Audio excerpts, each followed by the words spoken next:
Hello, everyone. Welcome to BuckeyeHuddle.com's post-game live. Ohio State 42, Rutgers 9. Kind of an interesting game. Much better second half from the Buckeyes. First half was it was a first half. I'll put it that way. It was definitely the first half of the game. But it's Michigan week. Welcome to Michigan week. Now, we will talk about the Rutgers game. We will do that before we turn the page here. But definitely a lot to process with Ohio State being down several players on the offensive side of the ball, relying very much on the running game today, and putting away Rutgers there in the third quarter and kind of cruising to a 42-9 win. Juck, they survived. That was the point today. Just get the W, move on. Don't really don't agonize over how it looks necessarily. Get this thing to Ann Arbor with an undefeated record and a number one ranking. That's exactly right. I came in today, Mark, with this line at 31.5, thinking, I don't think there's any way they cover this line because of what you just said. I thought that would kind of be the mentality. We are shorthanded. We don't got our best guys. These guys, Rutgers, can't stop the run. Let's run the ball. Let's get everybody feeling their mojo, get the offensive line feeling good. I didn't think this would necessarily be a week to work on those wide receivers or the connection with Julian Sayin, because I've never been of the opinion that JJ and Carnell aren't playing next week. And I think we might have got a little tip off there by the fact that they weren't trying to work in a whole lot with those young wide receivers at that. But all in all, a great second half. Obviously, the first half was a little bit clunky, and you had the fumble at the 1 yard line, which Bo's first fumble loss of the year, and that was what everybody was scared about in the beginning. I think he's done a damn good job. They came right back to him, and he ends up having a fantastic day. So did Isaiah. So did James Peoples at the end there with that 51 yarder, which was beautiful. But all in all, yeah, it's done. Check the box. Here we go.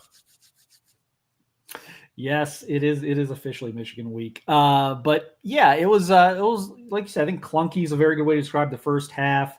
But you look at the stats, and you're just watching the game. Obviously, it just never felt like it. I'm sure people were frustrated at some things that weren't going right in the first half. But this was never a game that felt like they were in any danger.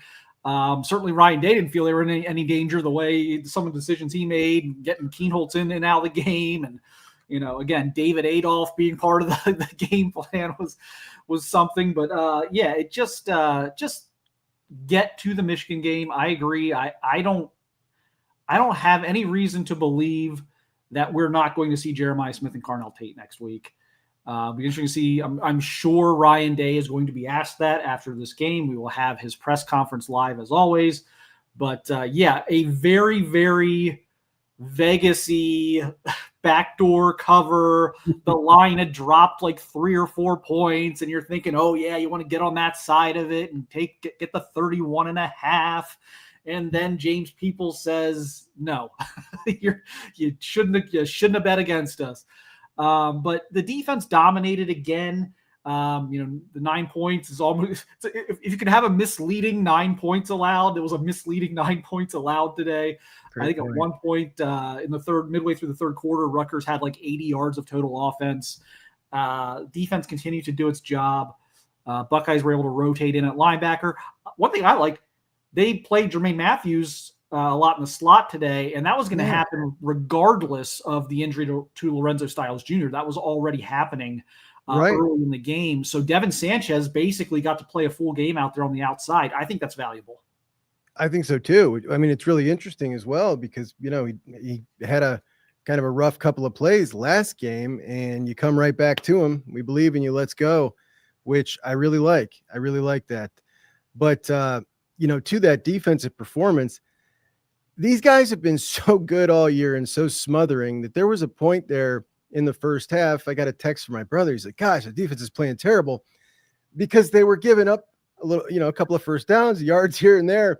And I'm looking at the stats. I'm like, they've given up 75 yards. What are you talking about? They've just been so good that even that felt a little off because they did have, a couple of first downs here and there over at Rutgers. And it just felt a little strange. these guys are so good, Mark. They're so good. And I thought today might be a day that they try to generate some pressure, being that these guys throw the ball a lot. Turns out they didn't need to generate it. They just got it from Caden Curry, who from Mark, I've got him series 1. Caden Curry immediately recognizes a screen, shuts it down. It was a beautiful play. Series 2, Caden, 4th down. Series 3, Caden sack. Series 4, Curry. Like, he's in every one of these series making a huge play. The guy is just, when he gets going, he's unstoppable. In that play, I don't know if he didn't score a touchdown on that turnover, Mark, which would have been so amazing if that would have been a touchdown. I mean, it would have been an all-timer. Yeah. They definitely, I'm surprised they didn't take a look at that, but total game wreck. He wrecked today's game. I mean, just totally wrecked today's game. They didn't have to do much with the blitz. They brought downs on the one late for a sack, but they were really able to kind of just let the front four do its thing. And they got good play, I thought, behind them in terms of sure tackling, and the linebackers played well as always. And just a great all-around day again for the defense against a team that was kind of going for broke. I mean, they're going for it on 4th downs. They got a lot of stuff thrown at them today from a pretty desperate Rutgers team, and handled all of it perfectly. It's hard to pick the front four. It seems like 1 week it's Curry, 1 week it's Kinyatta Jackson. I thought, penalty aside today, Edric Houston was pretty noticeable again.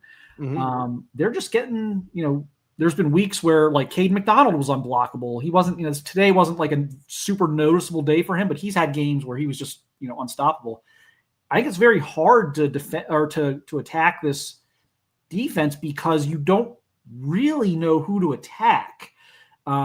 It's different guys stepping up every week, which I think makes it even more difficult than if they just had that one Chase Young on the outside and he gets, you just got to worry about Chase Young. You can't really do that with this defensive front. And so it makes things challenging. And, we got to see the Kienholz package on offense a little more today. So they're working that in. It just feels like they're going to be using. I think we're going to see that in Ann Arbor, relatively often next week. Just kind of my prediction. Yeah, to your defensive line point, I mean, you're right. And Ty Malone had a really good play right there on the first series, a great stack, and Shed made a tackle. They're getting, each one of these guys has improved as the year's gone.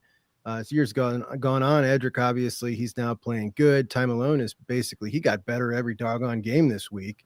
And that was really fun to watch because that's a guy I didn't have super high hopes that he would end up being a player this year. But he is. And Will Smith Jr., when he gets in there, he's looking good. Obviously, K-Mac sensational. Caden Curry is just now the ultimate weapon. When that guy's on, you can line him up anywhere. He makes plays from everywhere. And the awareness, just the spatial and situational awareness that he plays with is just something different from everybody else. It's just special. And it felt so good for him to have that happen on senior day for him, especially a guy who said he wished he had another year of eligibility, which is awesome to see. The Kienholz package, Mark. I wonder why we haven't seen this a little more earlier on. I don't know. Maybe it gives you more time to prepare. But I got to say, that first one, when he was in there on 4th and 2, it was a designed rollout for a right-handed quarterback to the left, forcing him to kind of throw it off balance off his back foot with 14 personnel, 3 tight ends out wide of the field. I was like, what is this play call, man? But he put it on the money. Bennett Christian dropped the ball. Yeah. And my guesses will also see something different run off of that look at some point. It may not be next week. It may be the playoffs, but I tend to think we're going to see that in short yardage next week. I don't think he's going to do it all the time the way he did today in terms of randomly putting them out there on a 1st and 10 at their own 35. I don't think that's going to happen, but I think red zone and short yardage next week, I think we're going to see this. He looked good running it. Yeah, he looks really good running. He's physical. I worry about ball security just a little bit. Not that he's given me reason to. I just, when you're coming into the game cold or whatever, it concerns me a little bit. But yeah, I just think, I think we're going to see that play a role next week in Ann Arbor. I just do. I don't think they're doing that just for the fun of it. I think there's a purpose to that. Someone said something about if Styles is out, what does that mean? How does that impact things? First instinct would be that we see Jermaine Matthews move into the slot, and then we see Devin Sanchez, kind of the look today. But I like that they did that today, and that was clearly to match up with Rutgers' size on the outside. They have their starting two receivers are over 6'3", one of them 6'6". So that was something interesting where, they're like, hey, let's match up to what Rutgers has offensively. We know they're going to throw the ball because that's what they've been doing well this year, and that's what they're going to have to do in this game. But I think there's some value to that. Like if they run into a team in the playoffs that's got the bigger, more physical outside receivers, that you can do that and you're comfortable doing that. Jermaine's comfortable playing in the slot. Devin's playing more and more as the year goes on. I thought there were some positives to take out of, certain situational stuff today. Yeah, I agree. Quite a luxury to be able to have that option there. And they've been playing Devin now since the Texas game. I mean, he's had a ton of run. I think I looked up his stats last week. He has played over 200 snaps now on the season. So, I mean, he's at the point now where we would say, all right, that's not a freshman anymore. That's a guy who's played a lot of football, and they clearly trust him. So if, Styles can't go, you got Jermaine, you got Devin out wide, and here we go, man. But Rutgers on the day, 12 first downs to Ohio State's 25, 147 yards to Ohio State's 430. I mean, that is just a smackdown. They only passed for 81 yards on the Buckeyes. Ohio State with 254 rushing yards, and gosh, that was fun to watch in the first half. Watching Bo bust off, it looked like 10 yards a clip over and over and over again. Great to see that offensive line. They were on their blocks all day. It was really looking really nice.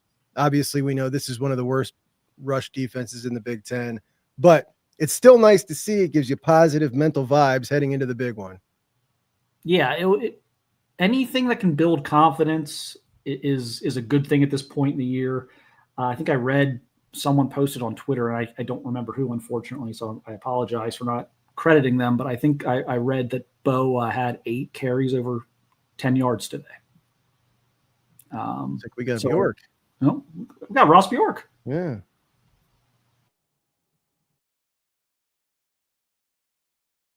Legend in Ohio State athletics, Jerry Emig, dedicated career, a true professional in so many ways, just does a great job of covering the local media, the national media, has relationships throughout. It's been a blessing for me to work with Jerry over the last year and a half. So on behalf of the entire athletic department, Jerry Emig, forever a Buckeye, thank you for your 23 years of dedicated service. That's a good SID day. That was his quote. So what you have to do, though, is you got to fill this up with all your Buckeyes from your Buckeye tree, because this is what this is made for. So, Jerry, thank you on behalf of Ohio State Athletics and the university for all the years of dedication.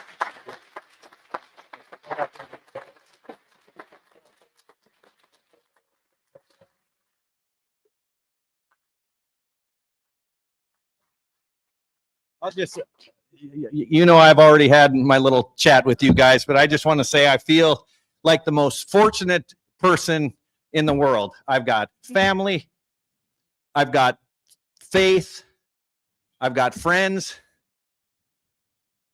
and I've got the most badass football program in the country that I've been able to support for 23 years, and I love them. And I love you guys. Thank you so much.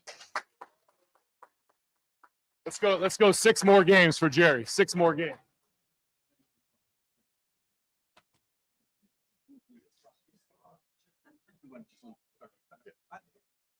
Oh yeah. By the way, Jerry's family's here too. Over here. Oh, there the they top, are. So Okay. they caught everything. So we got the Jerry Emig retirement special there before Ryan Day takes the podium. So I don't know if I'm running this. We'll flip to that. We'll flip to Ryan Day here when he comes out. But I've known Jerry a while and was always very pleasant to deal with, and So glad that he's riding off into the sunset and kind of able to go spend more time with his family. And, we'll be interested to see who they hire because we'll be dealing with them moving forward. So that'll be more interesting. Also, the head coach for us as media, that's our guy we have to deal with. So we'll see what direction they go this offseason. That was pretty cool. I liked what he had to say there at the end, man. That's a great send off. That was awesome. Yeah. All right. So, Ross Bjork with a mistake there. It's should only be 5 more games, Ross. We don't want 6. Something went wrong if it's 6. Something went very wrong. You lost the Big Ten championship if you got to go. Or it means something didn't go well in Ann Arbor. I think if there's 6, but it was a good day from the running game. I liked what I saw from the backs. Gosh, James Peoples is that's becoming interesting. That's really becoming interesting. He just comes at the end of these games and just goes insane. It's like, okay, at what point do we talk about him getting back into the rotation or do we not? And that's kind of been an interesting thing for me watching him at the end of games. He just seems very motivated and kind of running angry about kind of losing out on the carries to the true freshman. He does indeed. He really does. But at the same time, I watch, obviously Bo's the clear guy. You can see the juice. You can see the difference. Mm-hmm. And every time Isaiah's in there, I just see consistently the same thing. He just gets it done. 8 for 48 today, along a 28. And while James is coming on, I don't know how you, honestly, they're producing about the same right now at this point. But either way, I think it's a great problem to have. They're both running really good. James definitely has turned it on the last now 3 games, which has been awesome to see. A rough spot, man. You feel for somebody in that situation, getting kind of passed over, and really he fought his way back. And to be honest, he wasn't running with this attitude that he's got now earlier in the year. You saw, I think it was 2 games ago after a run, it was a short run, and he just popped up and he just, flexed on him and gave him a growl. And it was like, okay, now we're feeling it. And kind of ever since then, he's gotten some opportunities and absolutely made the most of them. Obviously the hurdle last week was spectacular, but here comes Day. Here comes Day. Thank you for everything you've done, not only for Ohio State, but, for me and my family. I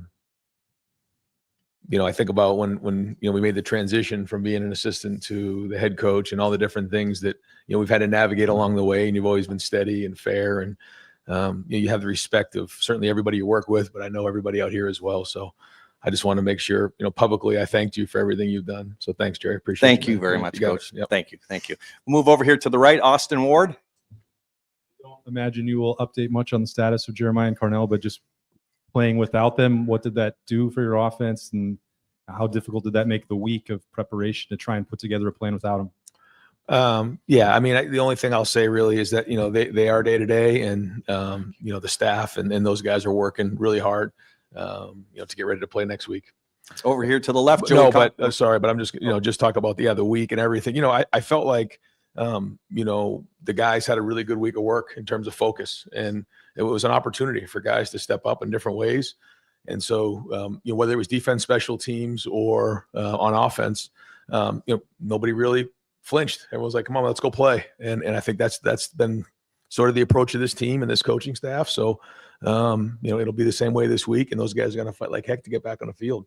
But no, I thought the guys played hard today. I thought, I think the running game averaged just under 7 yards a carry. And then I think on 35 rushing attempts, we held them to 66 yards. So, that was really well done. And, they came out, fresh, and they had a couple of things for us that were a little bit different, coming off of the bye week, but I thought our guys handled it, again, sort of business-like. So overall, that was well done. There's obviously things that, if we think we're going to get away with fumbling the ball on the 1 yard line or putting the ball on the turf, that's going to cost us a game. We know that can happen. But overall, there was a physicality in the game that I thought was set from the jump. And again, for the seniors, can't thank them enough publicly. I've done it before, but I want to do it again. The true warriors on the field and everything they've done, because, they put it on the field. They're the ones. And so on behalf of everybody at Ohio State, these seniors deserve to be thanked for what they've done. Certainly what they've done for me and my family and all the coaches and for the brothers. And that's why, it was our obligation to make sure we did our best for them to make sure that their last game on the field was special. And I think they had a great game and they played hard. And guys like Caden Curry, what a great play he had. And so great to see them, finish out, senior day with a win like this. I'm going to go ahead and send Kinyatta Jackson to the very back for a few minutes worth of interviews. Then we'll move over here to the left. Joey Kaufman. Ryan, what's your overall feeling of comfort with the depth at wide receiver if you're not going to have Jeremiah or Carnell, and just how those guys did today? Yeah, I thought overall there was some good things there. I thought David had a really big third down catch. Brandon had a really big week last week. And I thought Max, stepped up in a big way. So it's a great opportunity for those guys. Brandon Ennis is a leader. He's a captain of our team. And, Bryson Rogers, Milin, David, they've, really had an opportunity here to step up. I think there's some good things that they did. There's some things they'll get on film and get better, but we need to play depth. Everyone knows that, and this is their opportunity. Over here to the right, Spencer Holbrook. Yeah, Ryan, it didn't look like Milin played at all in the first half. Bryson a little bit as well. Were they held out for any reason, or what was behind that? Because I played a little bit, and when he gets in there, obviously we want him to be consistent and do his job, and so we're challenging him to do that and step up in a big way, and the more he does that, the more he builds trust, the more opportunity he'll get. Rob Aller. Yeah, we saw Brandon grab his shoulders. An update on him. Is he okay? Yep, he's okay. And is the running game where you want it to be going into next week? Well, we always want it to be better, but again, when you rush the ball 38 times for 254, I mean that's good coming out. We'll get on the film and figure out what's what. It's you got to sort through everything and figure out what the efficiency of each run was, because that's a part of it too. You can hit some big runs and maybe get fooled. I don't know exactly what our efficiency was and what went well and what didn't, but I thought guys ran hard. I thought there was some good things. There's certainly nothing's perfect, but that's what we're striving for. A little more just with the wide receiver injury situation or not? Well, we'll have to see. Yeah, I mean, each week is different, in terms of our approach and what we need to do, but that's why we have to have balance, and we've said that all along. And so here we are in November, and we'll do whatever we can to put our game plan together to put our guys in a situation to win the game. I'm going to send Caden Curry back to the back left table for a few minutes worth of interviews. Then we'll go over here to the right, Dylan Davis, Delaware Gazette. Ryan, you talk so much about mastering the process, given all the distractions that next week could have been for your team. How pleased were you with how prepared they were this week? And certainly now that game is over, turn the page, preview what's going to come next week. Yeah, I do. I give the guys a lot of credit for focusing. And I think, not having both Carnell and Jeremiah allowed us to focus even a little bit more on the job at hand. Whether that really played into it or not, I don't know, but our guys have been pretty consistent that way. So now, this week has got to be the best. We've been working towards this all year. And we want it. We know that the opponent is different. We know what's at stake. We know we're playing for hardware now, but at the end of the day, it's still about us. We can't all of a sudden change things. And so we want to keep it as routine as we can, knowing that, again, now we're playing for hardware and not only gold pants, but also an opportunity to get to Indy. Over to the left, Bill Rabinowitz. Yeah, that was kind of my question. How quickly after this game, or maybe even before the final, went to 0-0, were you thinking about next week in Ann Arbor? And the fact that you're not changing the schedule usually is everything's on Monday now. Right. Is that just part of keeping the routine the same? That's it. Because as we know, everything that comes with this game, we want to keep it as routine as we can and keep the guys focused on what we've worked on all year. And the number one goal is to grade out a champion. So we'll come back in tomorrow. We'll grade this film, figure out who's a champion in this one, and quickly move on to the Wolverines. Were thoughts already started creeping in your head before the game? Yeah, they're always, in the back of our mind in terms of what we're working towards. We know this is the last game of the year and what it means to everybody here. So, it doesn't take long in the fourth quarter once the game was in hand to, everybody start figuring out, this thing's coming fast, and it was just a good look in everybody's eye in the locker room, man. We're excited about this one, and just need to focus on, what really matters. And that's everybody just doing their job and going on the road, and what's going to be a great environment, and going to get it done. So that'll be the focus, and we'll continue to do what we've done all year. That's it. And have a great week and focus on that day. And the coach's job, is to give them a great plan, and we got to be at our best. Everybody has to be at their best and play really, really hard. Over here to the right, Stefan Kreisnik. I guess, Ryan, to build off of that, you talk about it being in the back of your mind. This is a senior class that hasn't gotten gold pants, hasn't won in Indianapolis yet, and they've talked about, that being a goal for them.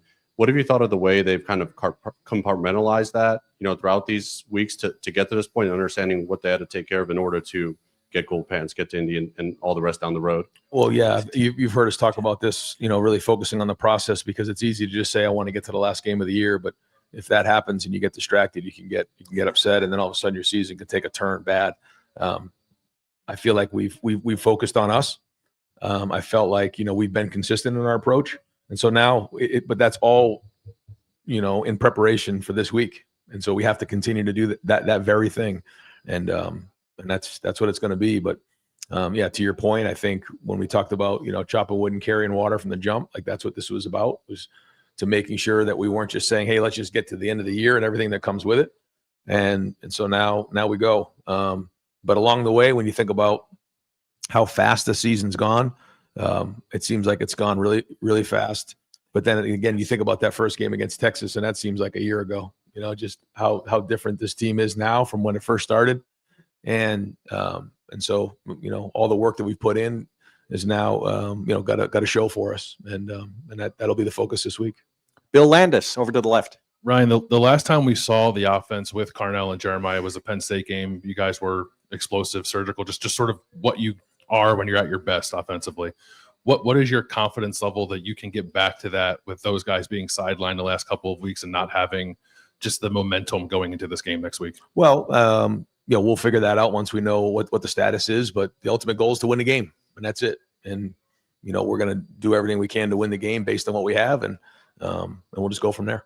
Over here to the red, just got time for a couple more. Tim May. Yeah, first I'd like to salute Jerry Emig on both tours of duty with the Ohio State football team. Well done, Jerry. Thank you. I don't know if I get that chance later. Ryan, does a 49-yard run count as a home run by James Peoples? You understand what I'm saying? I've been asking about getting that home run. But then number two, what is your confidence in this run game? Because like we talked about earlier in the week, you're going to face better defenses, but do you feel like it's on track now to go to the big house? Well, I think you've seen a lot of progress throughout the year. I think you've seen guys get better, and I think every time these running backs touch the ball, they're getting better. So we've been working at it, and you're seeing a lot of progress being made. And again, now we got to be at our best. Yeah.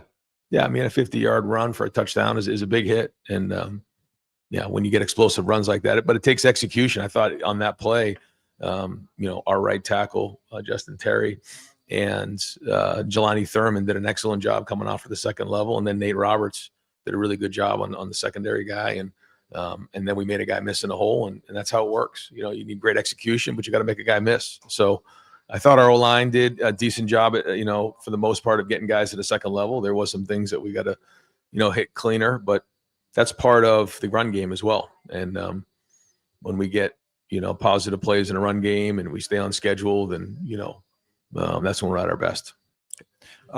This will be the last question for Coach Day. Two more questions for Caden Curry back there. Patrick Murphy. Ryan, you guys obviously have been dominant defensively all season, but when you have these injuries on offense and are working with some things, how comforting is it to know you can rely on the defense, especially early there after the fumble, to get the ball back and kind of get you guys going? Yeah, well, it's a team effort. And, when you see, us executing special teams the way we've done the last couple of weeks, we pin the ball on the 1 yard line on the pooch.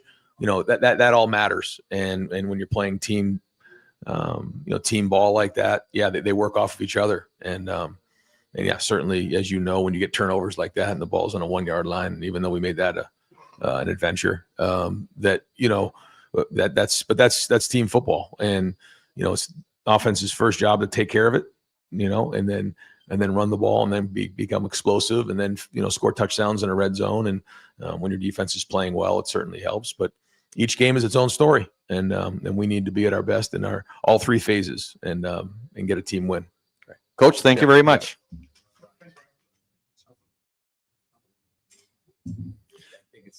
All right, folks, we're going to bring Max Klare up here to the main podium now for a few minutes. Caleb, right to Brianna. We'll open up here to the left. Max, Brianna, McKay. Hi, Max. You're obviously in the receiving game without Carnell and Jeremiah. How does that kind of just change your role and open up your receiving game, especially today? Right. Yeah, I think it's just more opportunities. I mean, obviously, not having those guys out there hurts. We always want those guys out there just because they're so special. But when your number's called, you got to make a play, and it's kind of what happened today. Over here to the right, Spencer Holbrook. Yeah, Max, what was going through your head on the hurdle? Yeah, I'm not really too sure if there's much going through my head on that. I just decided to jump, so yeah, I don't know if I'll do that again. And then getting in the open field, things like that. You seem to be able to do a lot of that last year.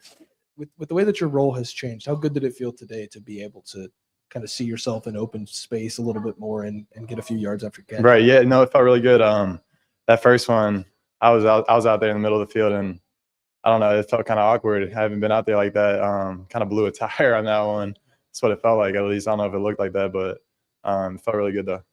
Over to the left, Bill Rabinowitz. This will be your first Michigan game. What's your level of anticipation? What's your sense? You haven't been here for the last 4 years, obviously. What's your sense of the motive or the determination to end that streak? Yeah, no, I'm super excited to be a part of it. It's obviously a game that's why you come here playing games like that. And just like every other week, we got to attack it, attack the game plan, attack the preparation, and go out there and execute at a high level. Okay, folks, I'm going to send Carson Hinsman all the way to the back table for a few minutes, and then we'll continue on with Max over here to the right, Tim May. Max, did you feel some kind of, I don't know, feeling of responsibility today to step up even more, with Carnell and Jeremiah sidelined? I mean, you talked about that a little bit, but getting the ball that many times, do you feel like you came through also in that regard? Yeah, I think I came through for the most part. There's obviously a couple that I won back. There's still a lot of room for improvement for me. So just got to keep building on that and keep growing each week. A lot of people think y'all haven't faced enough adversity to call yourself, ready for a big game, et cetera. What is your take on that? The idea that y'all haven't faced enough adversity offensively, even though you're playing it up with two of the best receivers in the country, for example, today. Yeah, I think, just what Coach Emig puts us through in the offseason, preseason camp and stuff like that. I don't think he's coming. Builds that callus that we need for runs that we're about to go on. So definitely. Back left, Dan Hope. Max, it seems like you're just getting more and more comfortable in the offense every week. Like, how different do you feel right now than you did maybe week 1, week 2? Yeah, I think I feel a lot more comfortable. Just more comfortable with my role and what I'm doing and what I'm asked to do, and just got to keep growing on it. So. And over here to the left, Doug Lesmerises. Max, we know that you guys got to play with whoever's out there, but how do things change with the defense when Jeremiah and Carnell are not on the field? Can you tell anything differently about how they play you guys? Obviously, a huge emphasis on the defense when they're out there is them. But I think it's still pretty similar from my point of view. So I haven't really noticed too much difference from my perspective. All right. One last.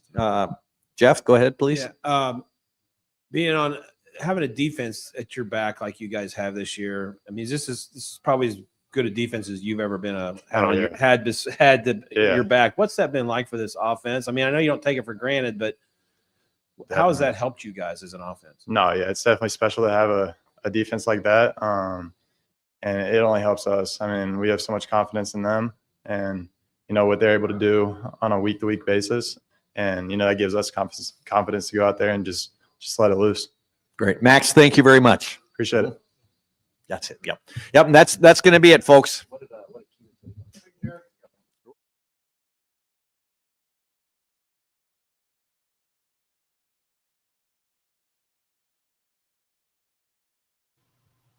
All right. That was the Ohio State postgame. Ryan Day, Max Klare, Greg Shiano has left the Rutgers podium. So you're stuck with me and Juck here until Tony and Tom and the crew are ready for their half of the show. But Not a lot of takeaways there from Ryan Day's press conference. He, was a little coy on the injury front, and he's actually a little more buttoned up, close to the vest than usual. He usually kind of gives you a little more when you ask him something after the game. It's very much a protect whatever you need to protect at all costs before this Michigan game and not tip your hand in any way. Yeah, I don't think he's tipping his hand. I think everybody knows what's going on here. But got a question about Milin Graham and lack of snaps. I thought his answer was interesting, but it kind of cut out for a minute on me. Yeah. I even rewound it. I think the gist of it was kind of what he said a couple of weeks ago when he said he's practicing better. And now he says today, talking about consistency when he's out there, which kind of makes it sound like, maybe not been the most consistent. And I think last week it looked pretty clear that he's still got a ways to go as far as wide receiver goes. I mean, he's just obviously a 5-star athlete. He's fantastic. And I know everybody's been clamoring to see more of him all year. I just don't think he's quite ready. But I was pretty disappointed that David Adolph dropped that ball. I mean, I got to tell you, that's your moment to shine, buddy. You got to catch this ball. But Max Klare was fantastic receiving today. Yeah, I mean, you knew when Smith and Tate were out that Max Klare was going to be really their primary receiver today. So that was nice for him to kind of get a chance to put up those Purdue numbers he was putting up before he became option number 3 on his offense, and was able to maybe get rewarded for a lot of the dirty work he does as a tight end in this offense. So good to see that. The Milin Graham comments were interesting, and it's something I'm sure Ryan Day probably wouldn't elaborate on publicly, even if there had been a follow-up. But I am curious, obviously practicing hard, practice habits are one thing. Could be blocking. Could it be, did he run the wrong route at some point? I'd like a little more there on kind of what exactly it is, get a little more insight. But it sounds like it's not just simply we don't like the way he catches the football. It sounds like it's some type of, maybe it's blocking, maybe it's, again, recognition with what pattern he should be running against which look. So that'll be kind of fascinating, I guess, to watch, maybe more so this offseason. For sure. Because someone's going to have to step up next year. Yep. With Carnell Tate, spoiler alert, probably playing on Sundays in 2026. So, that'll be fascinating to see. What is there to add really to what Day said? He got a lot of the same kind of, the running game and the injuries, and it's kind of a lot of the stuff he's been asked lately, but he seems to be already kind of a little serious today. He seems to have already turned the page. He's like in Michigan mode, I think. Without a doubt. And I think that, it just kind of feels like there is this year, the concerted effort to keep things the same as every other week. I think that's kind of the goal they're going for. We're not going to try to make this, some huge deal. We're going to try this year to keep things even keel. We're going to do everything routine. But he's having a hard time hiding it. It seemed to be like he's already on it. He's thinking about it. And of course he says, it's always in the back of our minds, and it is. But tell you what, Mark, feels like for not being an elimination game, as close to a must win as you can have for him, for the team.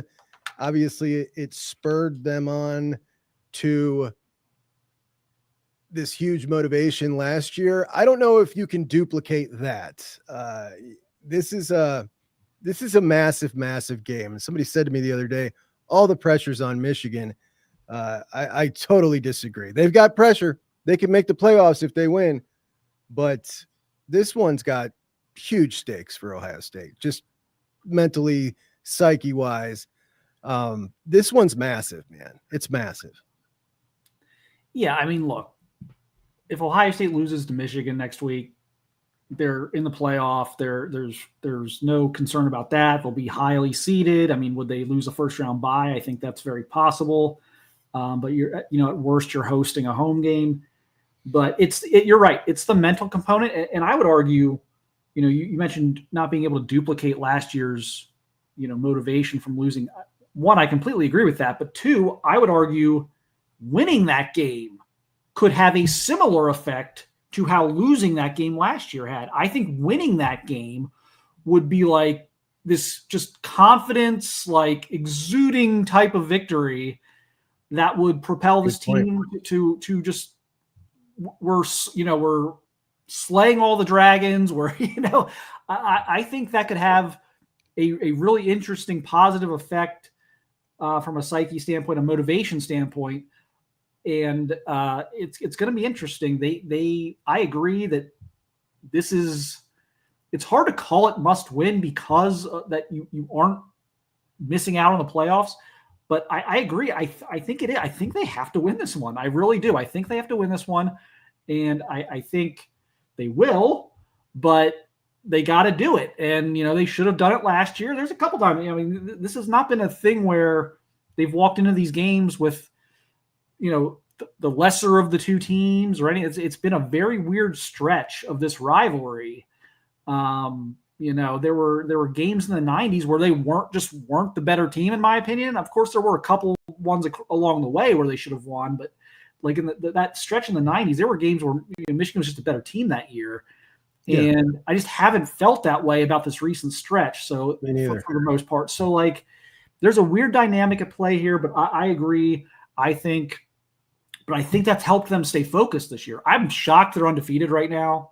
And it really hasn't been close. I mean, it's never really been in doubt. I mean, they've spent the entire season with the lead, with comfortable leads. I thought at some point they'd trip up, but I think getting to this point, getting this team in this situation and accomplishing some things that strangely these players that have national championship rings haven't yet accomplished has kept the focus all year long. Yeah. When you talk about being surprised they're undefeated at this point, I remember, and I was just kind of jotting this down in my notes for, this week, like heading into the season, a whole lot of Buckeye fans thought this might be the team that, has a step back and loses 3 games. That was a very, very common held thought. Others thought, 11-1 at the best, might lose to Penn State. Most people thought, not most, I'd say 50% of the people thought, all right, you lose to Texas game 1 and that's okay. It's not a big deal. You keep on rolling. But very few were thinking we're going to be undefeated going into the game. And they're going to be 9-2, which I guess Maryland just scored a touchdown. The chat is telling us with the potential, if they beat you, you're both going to the playoffs, which sets up that opportunity for the rematch in the playoffs, which we will inevitably see at some point down the line, which is just going to be bananas when that happens. But no, I think you're right, man. This is that's a great point you make about the win this year catapulting them psychologically as well. And somebody in the chat totally disagrees with us. I honestly think that is preemptive hedging by Buckeye fans who are trying to fake themselves into thinking it's not a big deal. All the pressure's on them. If it makes you feel better, go ahead and run with it. This is huge. And I promise anybody who is saying that this game doesn't mean as much, that every one of those guys on this team right now don't give a darn about what they just did against Rutgers. It is all 100% on next week. They care immensely. The care has not dropped off one iota in that building with any of those coaches or players. Yeah, it's such an interesting dynamic that the new playoff has added to this rivalry, where even games that don't feel like we have a game here that's not a must win for Ohio State in terms of winning a national championship, making the playoffs, yet it feels that way. We've had games that maybe don't feel as important in this rivalry in a couple of recent years because of the way the playoffs formatted, and everyone last year, other than the just total like bridge jumpers, were like knew that Ohio State was in the playoff before last year's game, and it just, for whatever reason, there was never even a thought given to how much last year could possibly go wrong and how that could hurt if it did. And so it's just been a really weird time in this rivalry. It's been interesting, certainly. It's not been fun for Ohio State, that's for sure. But it just, you just gotta win this one. And someone in the chat just said, I worry that a win against Michigan may result in letting off the gas against Indiana in the Big Ten championship game. I think a win over Michigan propels this team. I think there's so much built up animosity and anger and resentment over not being able to win this game the last few years that I do think, I don't know. I just think it gives this team a jolt. I really do. Yeah, I totally agree. I think it's a great point. And as far as that Indiana thing goes, I mean, I feel like there is some animosity there as well. They've been sitting here getting compared to these guys all year. They whooped them last year, and you got the whole Mendoza situation and all the glossing that he got for coming back against Penn State. And, that's their guy in the Heisman competition. Like there's some motivation there with that. You got cocky Signetti, and I got to feel like that's that's definitely going to be a game that they're going to be ready to roll and ready to show that there is still a top dog in this conference, and it is not Indiana. Yeah, I agree. There's going to be two things at play here. There's going to be, again, if the matchup happens, there's going to be two undefeated teams. They're going to be 1-2, and you're going to have these contrarians, I guess I would call them, in the media talking about Indiana all week. Indiana's going to get a lot of the buzz. There's going to be a lot of people that challenge Ohio State's status as the number one team, status as the best team in the Big Ten. Who have they played? All these other things people have tried to convince themselves of all year long, just so it can be anybody but Ohio State at one. You're going to have that. I think that's going to motivate Ohio State. And let's face it, and I like him, so I'm not coming at this from a place of like, I'm not trying to throw shade. I'm not trying to take a swipe or anything. But Kirk Signetti's not going to be able to help himself. He's going to say something during the week that's going to get the attention of this Ohio State team. He's just not going to be able to help himself. It's who he is. He definitely is. He thinks he's got a better team than he did last year, and he probably does. And that guy is just, you're right. I like him too. I find it, honestly, I think it's the most impressive thing we've seen in college football in my lifetime. Before this, it was what Dabo did with Clemson. And in this new era, this is kind of that same story. It's just, obviously accelerated because of NIL and because of what he was able to do, bringing his guys from James Madison. But it's just such an incredibly impressive story when we look at the history of Indiana. It's ridiculous. It's amazing. And I think that is awesome. If I was an Indiana fan, like, my gosh, this would just be unbelievable. And that guy would be like my hero. But he does got a mouth on him, and it can be grating when you're on the other side of it. And, there's definitely part of me that's just like, all right, somebody pipe this guy down, man. It's time to knock him, give him his comeuppance a little bit, which Ohio State did last year. And his press conference after that game last year was quite hysterical to me. But I definitely think that you're right. He might pop off and say something that's going to catch some attention, because he just can't help himself. Right? He couldn't help himself with the scheduling thing when he took a shot at the SEC. He just can't help himself. He's RJ, or not RJ. He's this generation's Steve Spurrier. He can't. Here we go. He can't help himself. He will say something. It will be equal parts funny / annoying and motivating and everything else. It'll be fantastic for the drama of the game, for the buildup of the game. I think we're going to see, if this matchup happens, I think we would see by far the greatest atmosphere in the history of the Big Ten championship game. Without a doubt. It's going to be like Ohio State's not going to take over the stadium. It's not going to be 80-20 Buckeyes like it normally is when they go down there. You're going to have, it's going to be a borderline home game for Indiana, but you're going to have like equal factions. It's going to be loud. It's going to be annoying for each other team. Indiana's tired of hearing about Ohio State. Ohio State's tired of hearing about Indiana. Like that would be so good for just the theater of it would be incredible. But big business to take care of before that happens. They gotta handle some things with Michigan, who, you know, I know Maryland got an early touchdown, but I refuse to believe that Michigan loses today. I think Maryland's in an absolute tailspin right now. Yeah, I'm with you. And it looks like Locksley's going to be around another year. I don't know. I mean, it would be probably a bad move to fire him in this cycle with all. That's what I'm saying. We've talked about that a lot. Like Chip and I on the Big Ten podcast we do is the only reason to not fire him is to look around right now and be like, hey, a lot of good jobs open. You know, Virginia Tech and Arkansas, those are better jobs than Maryland. Yeah. Like you're not competing with Florida or LSU, but Virginia Tech gets Franklin, Arkansas is probably going to get someone pretty good. Like these are jobs that are going to be ahead of you in the pecking order.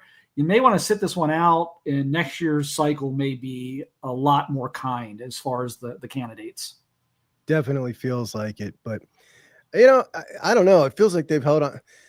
You got this really decent recruiting class coming in too, and what he did last year, and now this year he got Zion Ellie, and I don't know, man. The guy can recruit. I don't know what it is about him. He just can't ever seem to catch a break or keep on top of things.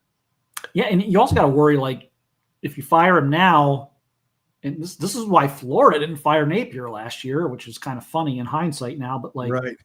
Florida didn't fire Napier last year because they didn't want to lose DJ Lagway to the portal, because the Sharks were going to be swirling at that point around Lagway if there was a coaching opening. And you got to wonder if Maryland's like, dude, if we fire Loxley, does like Malik Washington enter the portal the next day? Now he's going to probably get a bunch of, there's going to be a bunch of tampering going on there anyway this offseason, but it's probably easier to handle that if Loxley's still there. I don't know. They've got, that's an interesting program right now. But yeah, I would be surprised if Michigan didn't settle in and win today, but keys to that game next week. Chuck, what do you think? Oh, okay. Well, for starters, don't get stuck on anything that you need to do to be tough. There is no need to be tough. Got to win the game, but I feel like that is probably on the tip of the brain right there. Everybody understands that in all rooms throughout the Woody. We don't care what anybody says. We're to win this game. Quick game, man. The quick game.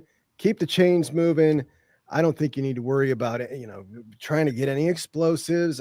I feel like defensively, there is a really good chance that they're going to have a difficult time matching that 13 points last year against this defense with what they got. I just, with the ability that you have with Arvell to spy Underwood when you want to, I mean, you look at Damon Williams, who is a quicker, twitchier athlete.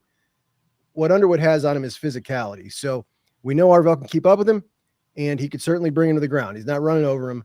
So you've got that going for you, which means he's going to need to pick you apart in the passing game, and that's just not going to happen. I just, having watched this guy most of the season, he just doesn't have it like that. I mean, he can hit the open guy, but he's not going to pick anybody apart. So they're going to have a rough time scoring. Buckeyes keep the chains moving, keep the quick game going. Don't worry about trying to establish the run game at all costs. And I think they cruise if that's how they go about it.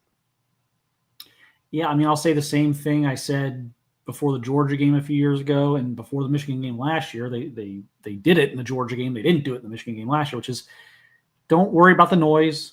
If you've got to be a 7-on-7 team, which is what, if you've got to be a 7-on-7 team to win the game, then throw the ball 50 times and be a 7-on-7 team. No one's going to, you can run for 250 yards on 35, 40 carries next week and win. And the people who call you soft are not going to start calling you tough. Right. Oh, I was wrong. You're actually tough. I was wrong calling you soft. Like no one does that. So no one admits that. So like, there's really no point in trying to play into that at all. So yeah, I would come out. I'd throw it around. I'd throw to set up I'd throw to set up the run versus running to set up the pass next week. Yeah, pass protection. So I'll mention in the chat. Pass protection is going to be big. This isn't the same stout interior defensive line they've had, but they still have some pretty talented guys on the edge rushing the passer. So you got to make sure those guys are accounted for. And, the one thing I would take from Tressel in this game is he always had a wrinkle or two for this game. Sure did, didn't he? I thought Harbaugh did for Ohio State especially toward the end. And I thought that sometimes got Ohio State a little bit there's always something we hadn't seen all year. And he's so conservative, but this one or two little wrinkles he would have just for this game. I'd like to see them do something like that. It doesn't have to necessarily be early. You can let the game kind of settle in before you do it. I'm not saying come out and run, 3, like a hook and ladder and then a flea flicker like on the first series, but just give them something you haven't shown all year. I'd like to see them do that. Yeah, we've not seen that much from Day in this game. I agree with you. Not only is it, oftentimes effective and works, but it's kind of cool, man. It adds to the whole feel. Momentum thing too. Yeah, I'm with you. I would like to see that. So it looks like Michigan has tied it up. Like I said, Maryland is just in a tailspin right now. That is a team that once again has just looked solid at the beginning of the year. They were going to surprise and then just threw 2 or 3 games away and has packed it in. So I forgot they did start off looking pretty good. Oh, they were 4-0. Yeah. Now they're 4-6. And again, they had a couple teams on the ropes the first couple Big Ten games, and then blew those games, and then have just been awful. They've quit, and they've Malik Washington hasn't played as well. They're still a team this is why I don't think they can beat Michigan specifically, is because they're still a team that struggles with toughness, particularly defensively. If you can run the football, you can line up and smash people. Maryland's going to have issues. Right. So Maryland starts every season. It feels like it all 4-0. It feels like it. And it feels like they end every season, 5-7 or 6-6, despite that. So, yeah, this was ultimate classic Maryland this year.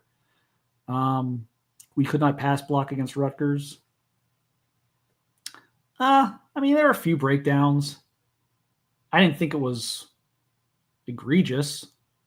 Juck, did you pass block today? No, I thought all in all, the whole shebang, the offensive line played really well.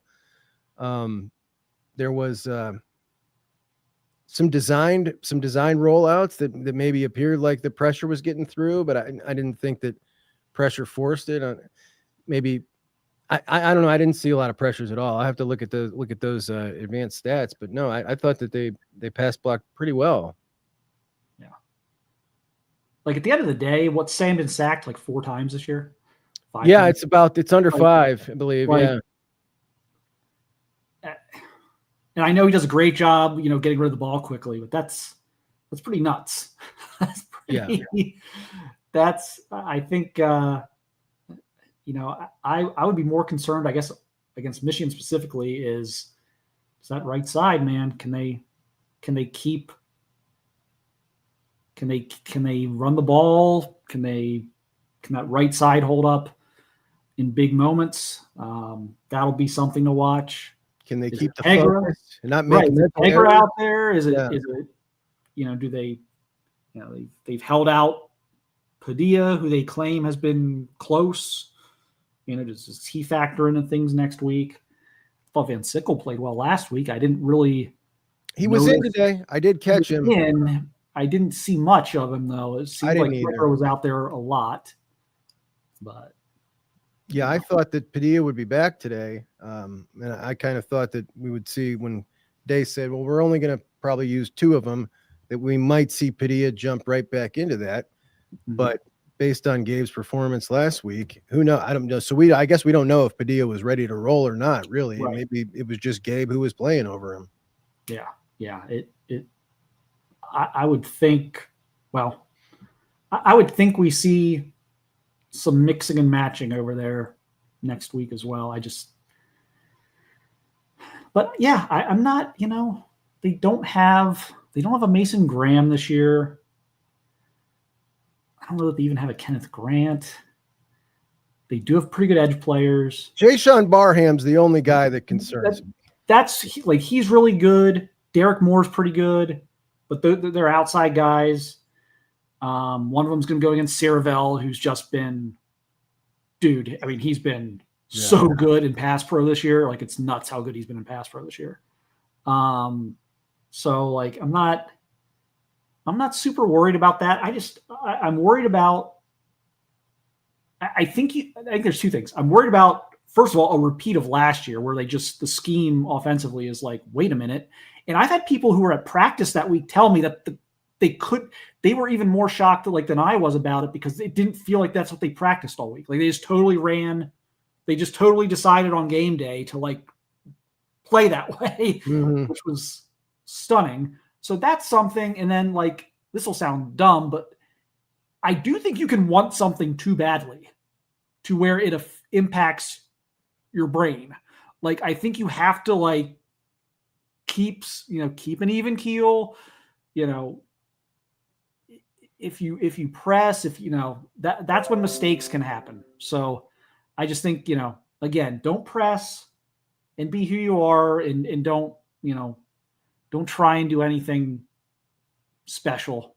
Just go out there and let Julian say and rip it around. People poo-poo that kind of stuff, Mark. I'm telling you what, man, if you look in Ryan Day's eyes at the end of that game, even with 2 minutes left, the amount of pressure and this is serious stuff. This affects people mentally.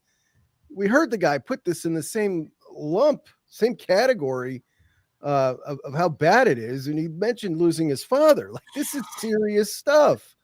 To someone like that, this is life-affecting stuff. He went into the bowels of the stadium, into his office after the game, and his wife and daughter are in the office sobbing.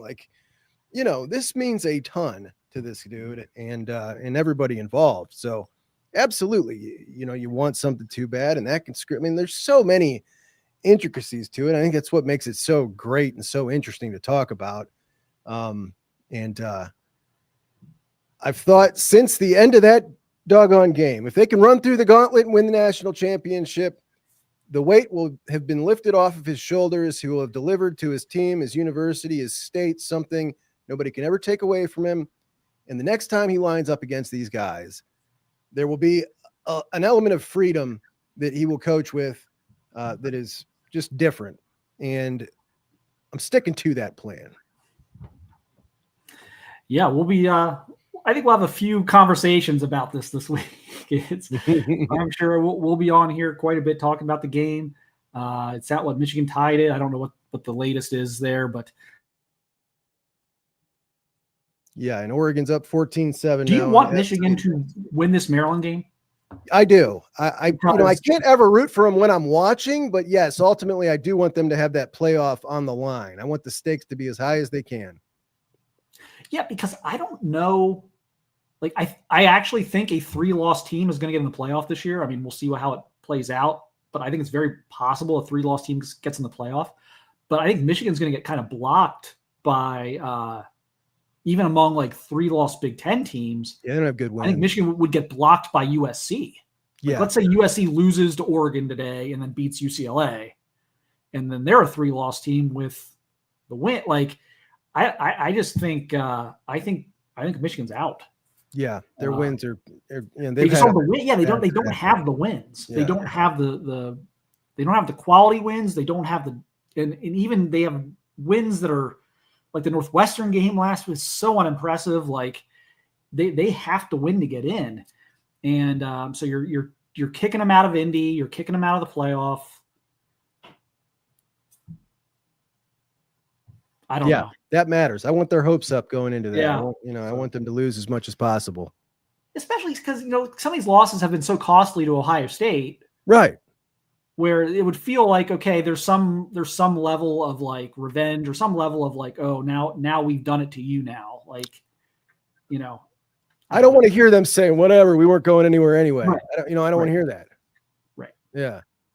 Because that's what they were saying going into last year's game when they were Right. like conceding that they were going to lose to Ohio. Like even Michigan fans, I don't care what they say publicly, they were terrified last year. They knew they had like accepted they were going to lose last year. So the excuse making had started during game week. Which is They were already saying we don't care. We won it last we're going year. to the Bahamas Bowl, so what does it matter? This will be the worst Michigan team ever. It's not even a quality win, and So I think you got to kind of hold your nose and hope they win this today, and that way you can take something from them next week. But we'll see. Tony and Tom are getting set up. We will have them up here. Oh, they might be ready. Hello, Mark. How's it going? Chuck, how's it going? I guess you guys have been on long enough. So do appreciate you guys handling the first half.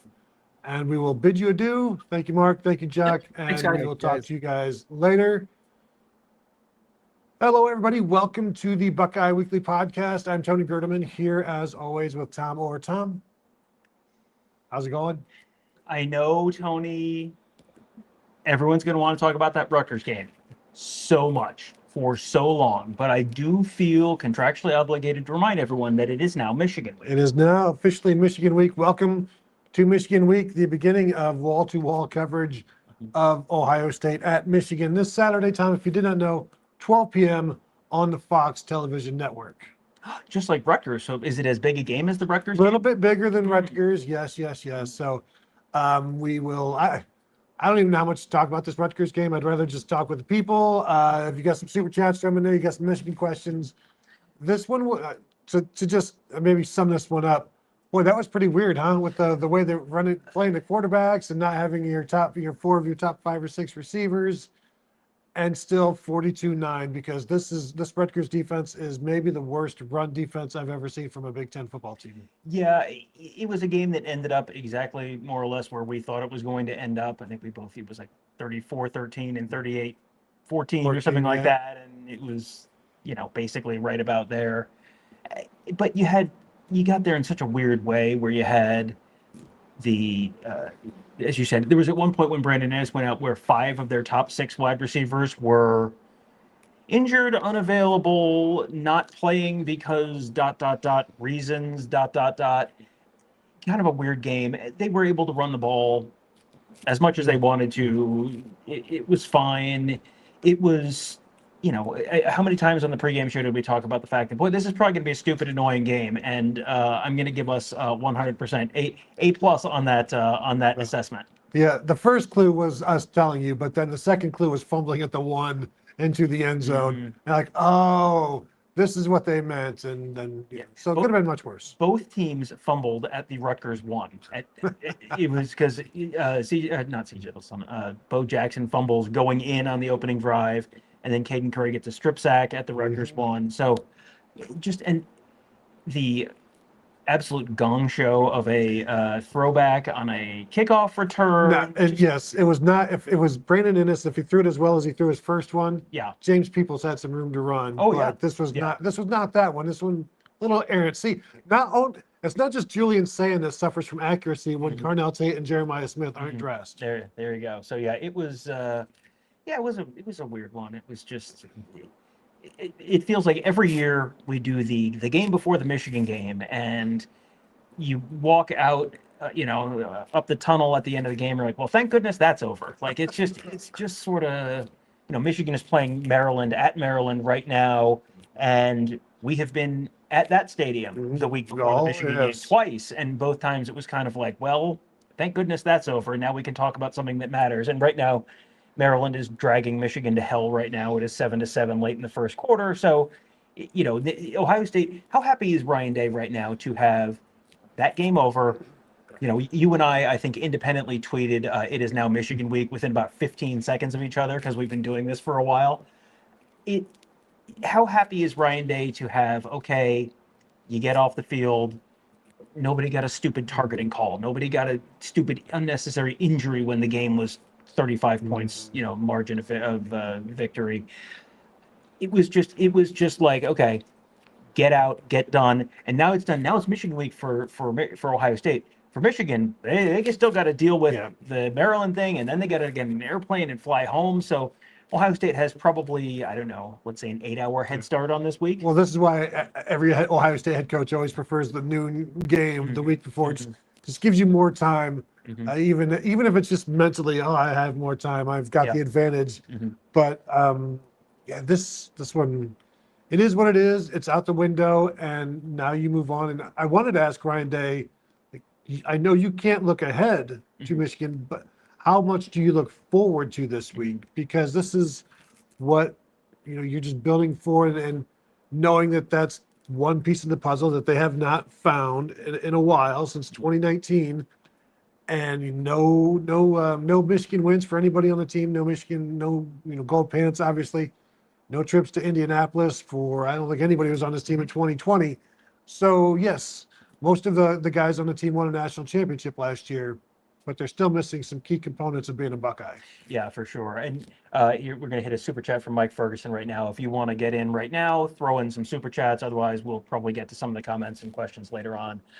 Mike Ferguson says, every game Ohio State wins this season has caused Clown Boy Portnoy to shrink another inch. If we win the Natty, he melts into a puddle like the Wicked Witch.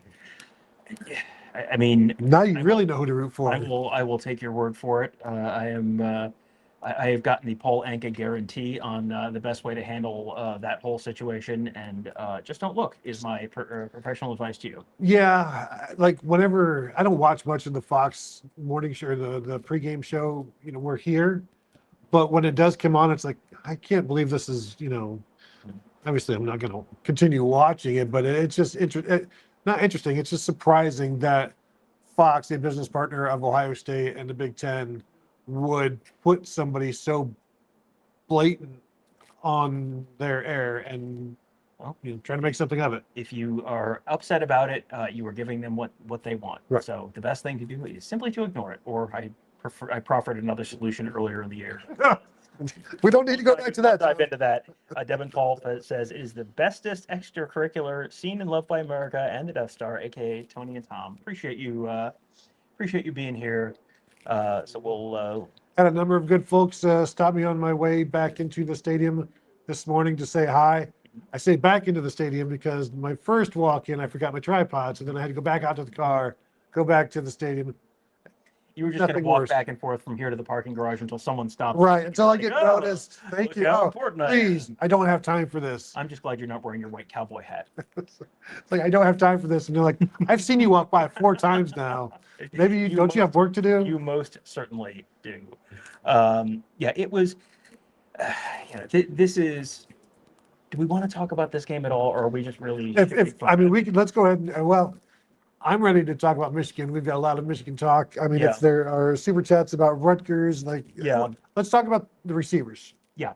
Okay. Yeah. So you guys probably on the stream, you didn't hear what he had to say about Milin Graham. No. Basically, Milin Graham didn't go in until Brandon Ennis got hurt in the third quarter. Right. Yeah. And I said, well, Milin just working on consistency. So it sounds like it was a bad week of practice, or like not a good week of practice. What they would need to see that you are ready to play in this game, or even the next one. He did not. He said they're day to day, right? Jeremiah Smith and Carnell Tate are day to day. Aren't we all? No surprise. I don't know if there was an update on there wasn't an open update on Lorenzo Styles or Quincy Porter. I don't believe Lorenzo went back in after he got hurt. No, Lorenzo did not go back. Could you tell what that was? It was a shoulder. Was it a shoulder? I think it was right shoulder. Okay. Now I did see him. He was taking pictures with his family after the game. Yeah. So if you're taking pictures on senior day with family, I'm sure everything's like raced to the hospital or anything like that. So that's no big thing of ice on his shoulder or anything like that. Well, and that was probably a little bit of a precautionary thing too, because even if there's no reason to put anyone at any physical risk in this game, because that was in the second half, right? That was the third quarter, I think. I think because maybe Bryce it West was like went middle-ish of the game. Bryce West that was the most interesting part of the game for me. Yeah, is Bryce West goes into nickel, because in the past they just moved Jermaine Matthews to nickel and put Devin Sanchez out there. Yeah. But Devin Sanchez again a couple of rough moments in the first quarter, first half. So looked like they were like, okay, this is the new thing we're gonna do. Yeah. Where Devin is still their dime, but when they need a nickel, a second nickel, they're going to do Bryce West at nickel, keep Jermaine Matthews outside. Maybe that's a Rutgers thing because they have good receivers and a decent quarterback, although they were shut down pretty well today. I looked at that and thought that's probably an indication that they're not super worried about Lorenzo Styles long term, where if you had to put someone else in, if you had to play someone else in the nickel, you would, and someone else was playing outside, you'd let them rep outside as much as they could. That's not what they did. So that to me suggested that was probably the case. I thought Bryce West played well. I thought Bryce West played really well. I did think it was interesting.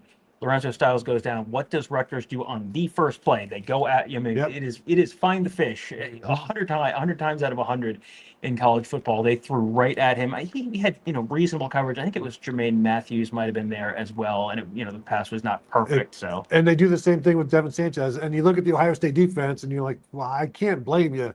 Right? Like, who else are you going to go at? I mean, you're going to pick the youngest, most inexperienced guy, and you're trying to be a bully about it, and like. You're going to pick on Davis Nigbinosin or Jermaine Matthews. If you do, you might get a 15-yard penalty because they both got flagged a couple times today with their handsiness. So we'll hit the super chat from Glenn Steele, who I think we kind of directly just addressed this. Any updates on the Buckeyes that got banged up during the game? I was worried about Lorenzo Styles. It sounds like there wasn't an update on him. No. Josh Padilla, it seemed like Josh Padilla did not play. I didn't see him much. out there. It was really, I don't think he played at all because I saw Tager Shabola and Gabe Van Sickle at right guard and more Shabola than Van Sickle. And then when the twos were out there, it was Van Sickle again with the twos. So, and I wondered if that was indicative of Josh Padilla is able to go, but maybe probably is a little rusty after a couple of weeks of practicing. I did think it was very, very darkly funny that Luke Montgomery loses his helmet for one play. Ethan Onyama comes in and immediately gets a holding penalty and pulls them out of the second and goal or first and goal at the one. Like, it was like, I feel bad, but this is also like, this is like Larry David funny. Yeah, no, and there were a couple of moments like that in this game where you could tell this was it was Rutgers week before Michigan week, and it's a blowout. But that one was one of them because they were trying to send Ethan Onyama out, and he's like out to the hash, and he's like looking back, like, "Are you sure you're me?" And then he runs out there and gets holding, and I'm sure he's like, "This is why I was asking. This is not on you." But then also, like, do you need to do a play action when you've got a backup left guard in there? No, you probably could have just run to the right from the one. Yeah. Only, how many good things are going to happen when you've got a weak link there on the offensive line, and you get you lose the yardage there. Probably should have just discretion being the better part of valor. Just run the ball forward and get a yard. Yeah. There was another instance earlier, I don't know if it was earlier, but at one point it was Greg Shiano was doing his thing with the fourth down, and am I going to punt? Am I not? And they were not going to punt. And I think things got so convoluted. Riley Pettyjohn was at free safety. Like, they threw him out on the field, and he's like running out there. He's like, okay. And then finally they called a timeout because there's just all kinds of things going on. Yeah. And then there was another one where I think Devin Sanchez comes running in and pushes Jermaine Matthews, like running to the opposite side of the field, pushes Matthews to nickel, and so he just comes tearing in off the sideline and pushes Matthews. So there's some things today that were a little wonky. Well, and I think that's a good indication of why these guys have to cross train, because it's just, you're in there. Okay, I'm playing nickel. Okay, and you got to be able to go. Yep. Since you mentioned the Shiano thing, we do have sound from Greg Shiano, because I thought it was really interesting in the first half. He was incredibly aggressive with fourth downs. Like, I am like, captain, go for it on fourth down. And I was like, ooh, buddy, these are some calls, man. It was 4th and 1 from their own 29 at one point, and then there was like a 4th and 4 maybe that they went for it. So someone asked Greg Shiano, okay, like what was the thinking there with how aggressive they were? Well, I thought it was going to be a game where we had to be aggressive, knowing how good they are. But I also know that not a lot of people have moved the ball on them in short yardage, right? So when you look at a 2-game sample size or a 3-game sample size, you could say, oh, they're really hitting it, calling it right, doing it right.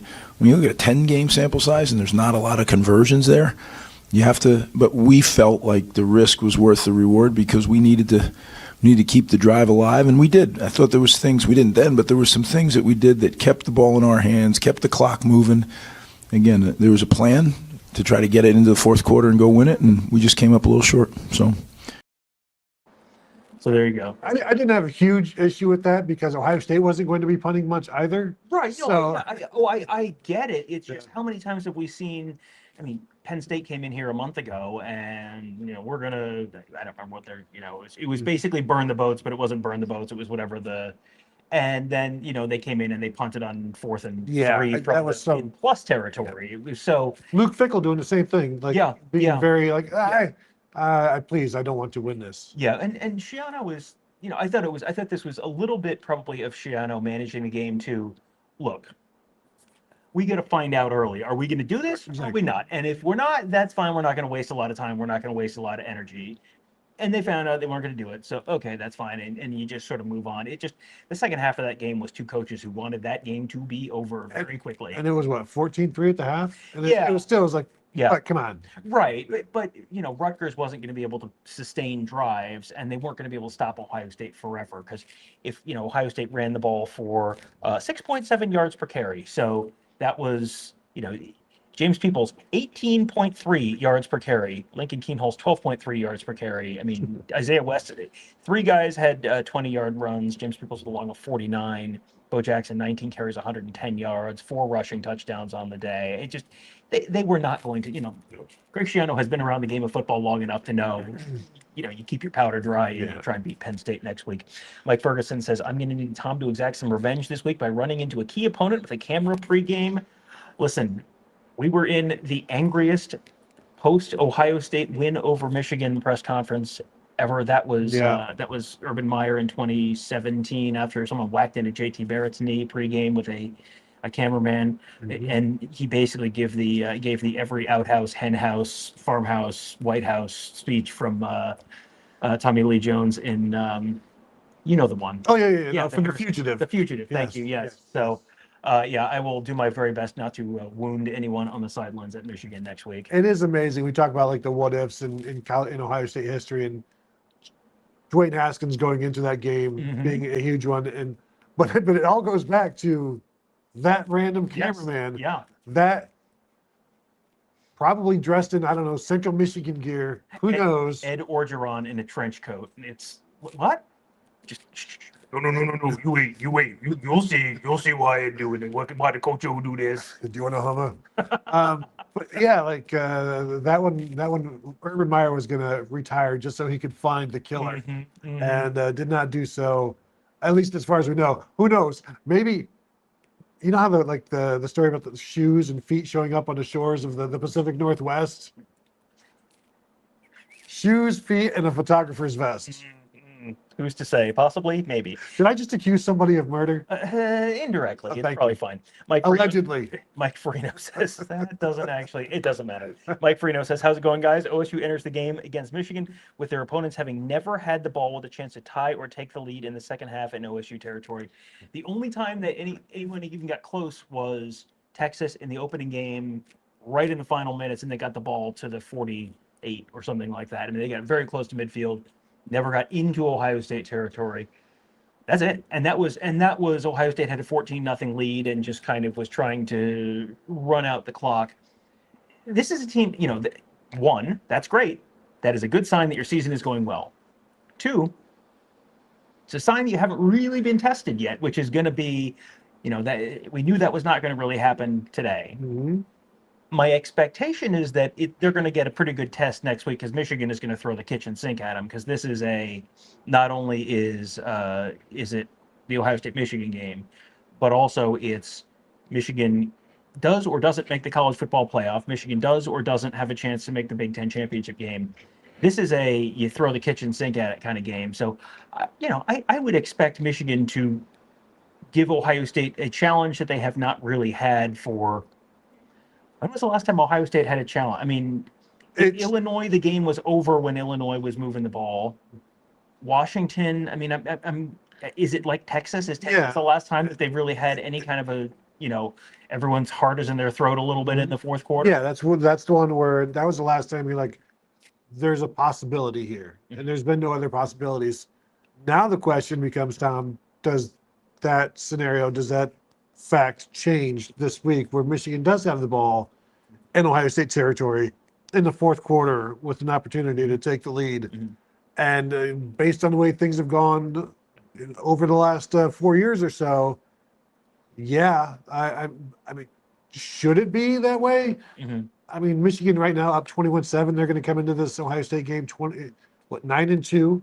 It's pretty decent record, pretty decent team, but Ohio State has beaten better teams. Yeah, and I don't know. Well, I don't know if they've beaten better teams this year. Yeah. Based on the schedule, and these last few games have just been really like you're just playing out the string in a good way, and not the bad way. These are all means to an end, and now we finally reached the ends of this one. And I would, boy, do you see Michigan having the ball and even being down in the fourth quarter, Tom? That's Do I see Michigan having the ball in the fourth quarter? Yes, and I being do. down in the fourth quarter within having the opportunity to take the lead in Ohio State territory. Can I tell you something that's going to sound crazy? I have not given one moment of thought as to a score prediction on this game or what I'm expecting in this game. I want to go home and watch this. It just, right now, it feels like, what is your level of confidence that you know exactly who is going to play for Ohio State next week and how they're going to do, and your level of confidence that you know exactly who is going to play?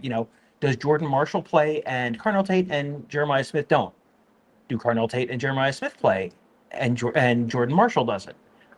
How's Bryson Cusdall doing right now? I think he was 3 for 27 at one point. He is 10 for 40. Yeah. So, if it's Jordan Marshall, that's one thing. If it's Bryson Cusdall, that's another. If it's Bryson Rogers and Milin Graham and Brandon Innes and David Adolph, 57 snaps of David Adolph for whatever reason, that's one thing. If it's Carnell Tate and Jeremiah Smith, we have talked about Zeke Berry and Jair Hill and the issues they've had, and Brandon Hillman and his issues tackling. I mean, if Ohio State has their wide receivers next week, you would think, that's one score prediction. If they don't, well, that's a very different score. Different score prediction. Mike Ferguson says, I hope that the narrative that OSU hasn't been tested yet this season continues to be said after a victory next Saturday. Yeah, I mean, here's the thing.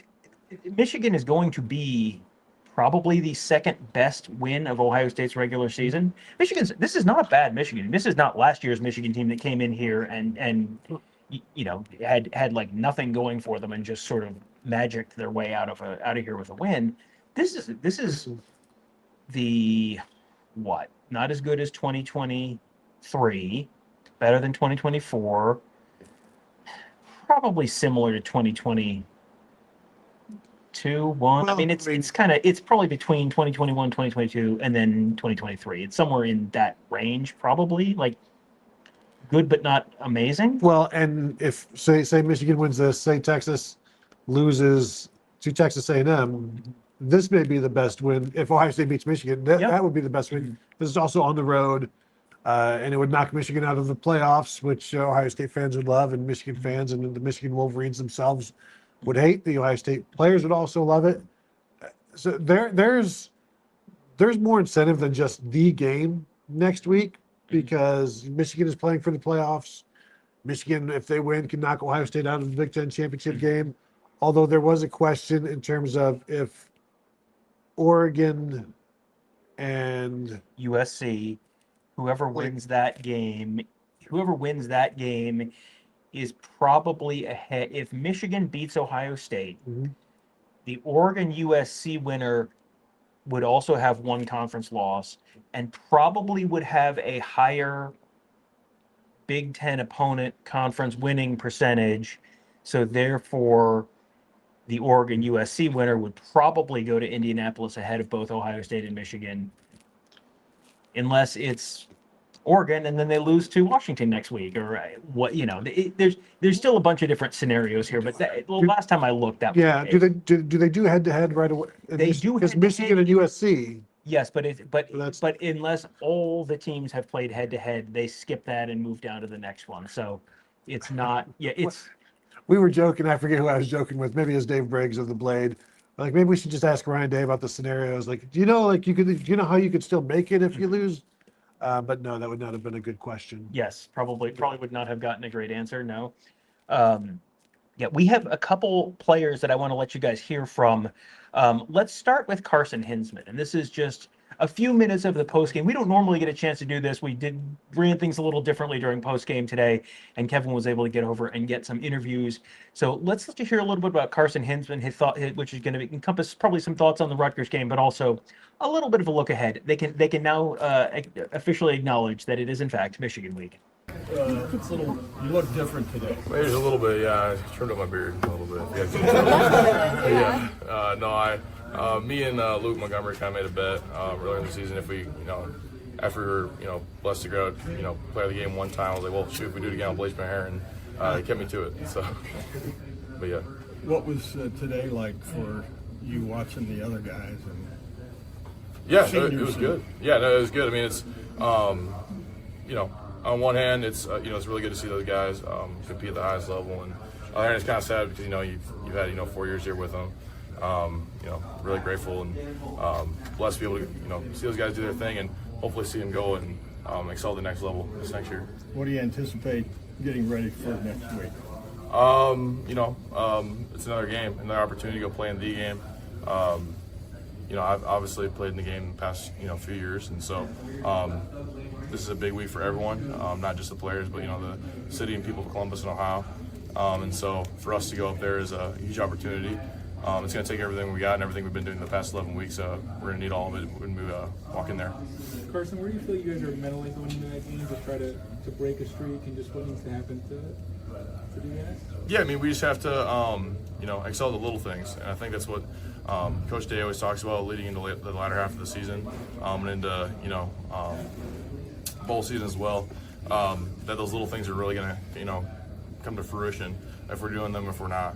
And so just be able to excel on those and hammer on those as we go into that game is going to be huge. Coach Day talked about the way you guys have, understood that the goal is to win the game next week, to win the Big Ten title, but haven't thought about it too much, each week leading up to this. Why do you think this team's kind of been able to keep that in the back of the mind, but not let it be something you think about, throughout the season? Yeah, I think that's something we've started with way back in the winter after we, came off the Natty. We kind of regrouped and, reset our minds to wanting to go and compete and win every single game we play, regardless of who it is, and regardless of the setting or game it is. We have to go out there, we have to compete, we have to win. Carson, there's an old saying that blondes have more fun. Is that true? Oh, absolutely. Yeah, I might have lost a couple brain cells, but I'm definitely having fun. Wait a minute. There you go. What do you think this offensive line has found out about itself the last couple of weeks? We've kind of a little bit of a change up occasionally, right at right guard and right tackle a little bit too. I mean, just what have y'all found out about yourself? Yeah, we got depth, and I know obviously last year and every year now with 17 games, potentially 17 games, you're gonna need it. And so for us to find that we got that depth is huge for us. We got more guys in the chamber too that are working and competing. And Seth McLaughlin said it really well last year. Like at this point in the season, like everyone's a starter, so everyone has to compete and train like it. So for those guys to go out there and put on the field that they can do that. Man, first of all, the line about the blonde hair, A plus on that one, and then Kellyanne from Channel 6, who is blonde, reacting probably mostly kidding, offended, but also, I mean, that got a yell laugh, I think, out of both of us. So great line from Carson Hinsman. Him shouting back to Seth McLaughlin, Seth McLaughlin, to last year. This time of year, everyone's a starter. That kind of is a little bit of a spin on this time of year. No, you're not a freshman anymore. Like, no excuses. This is Wedding Crashers. No excuses. Play like a champion today. Like, it just that's what it is. Tom, I mean, Michigan. We'll talk about Michigan's offensive line throughout the week, but they've gone through some changes. They've got some redshirt freshmen out there.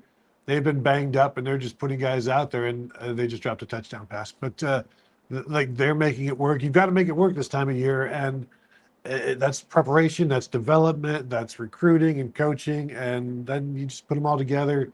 And Tom, the team that runs the ball. That's I didn't. Is there a super chat we could talk about instead? Yeah, let's have the super chat from Mike Ferguson. I hope that the narrative that quote OSU hasn't been tested yet this season continues to be stead after a victory next. That Saturday. we got that one. yeah. Yep.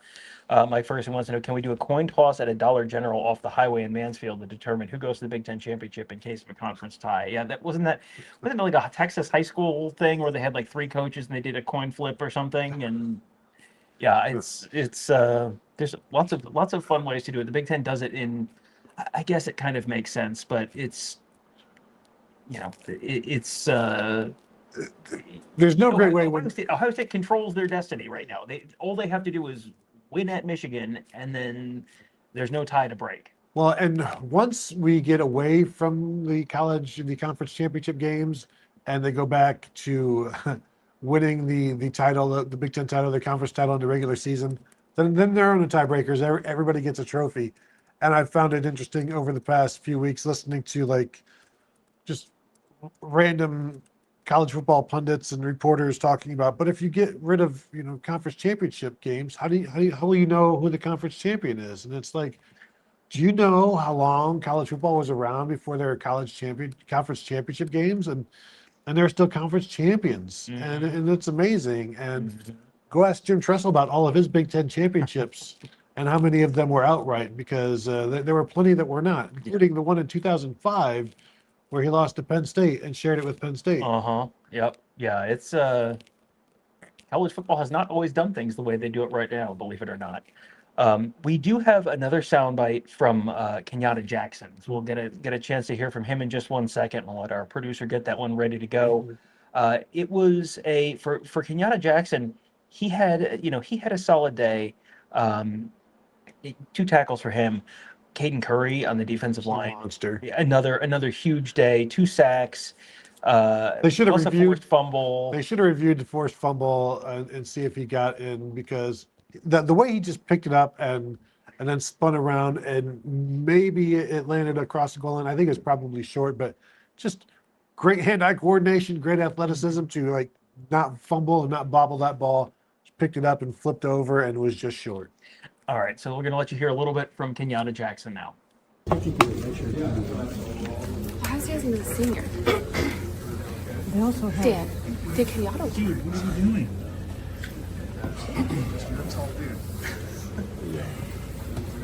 Kinyatta, you guys held Rutgers to just. It's that week.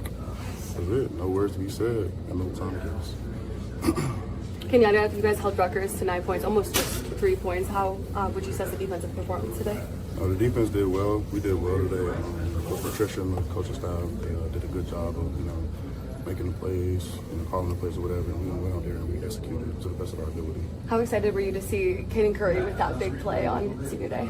I mean, he puts the work in and day out, and that's my roommate. Just to see him, where we come from freshmen to now, it's incredible to see. I'm proud of him.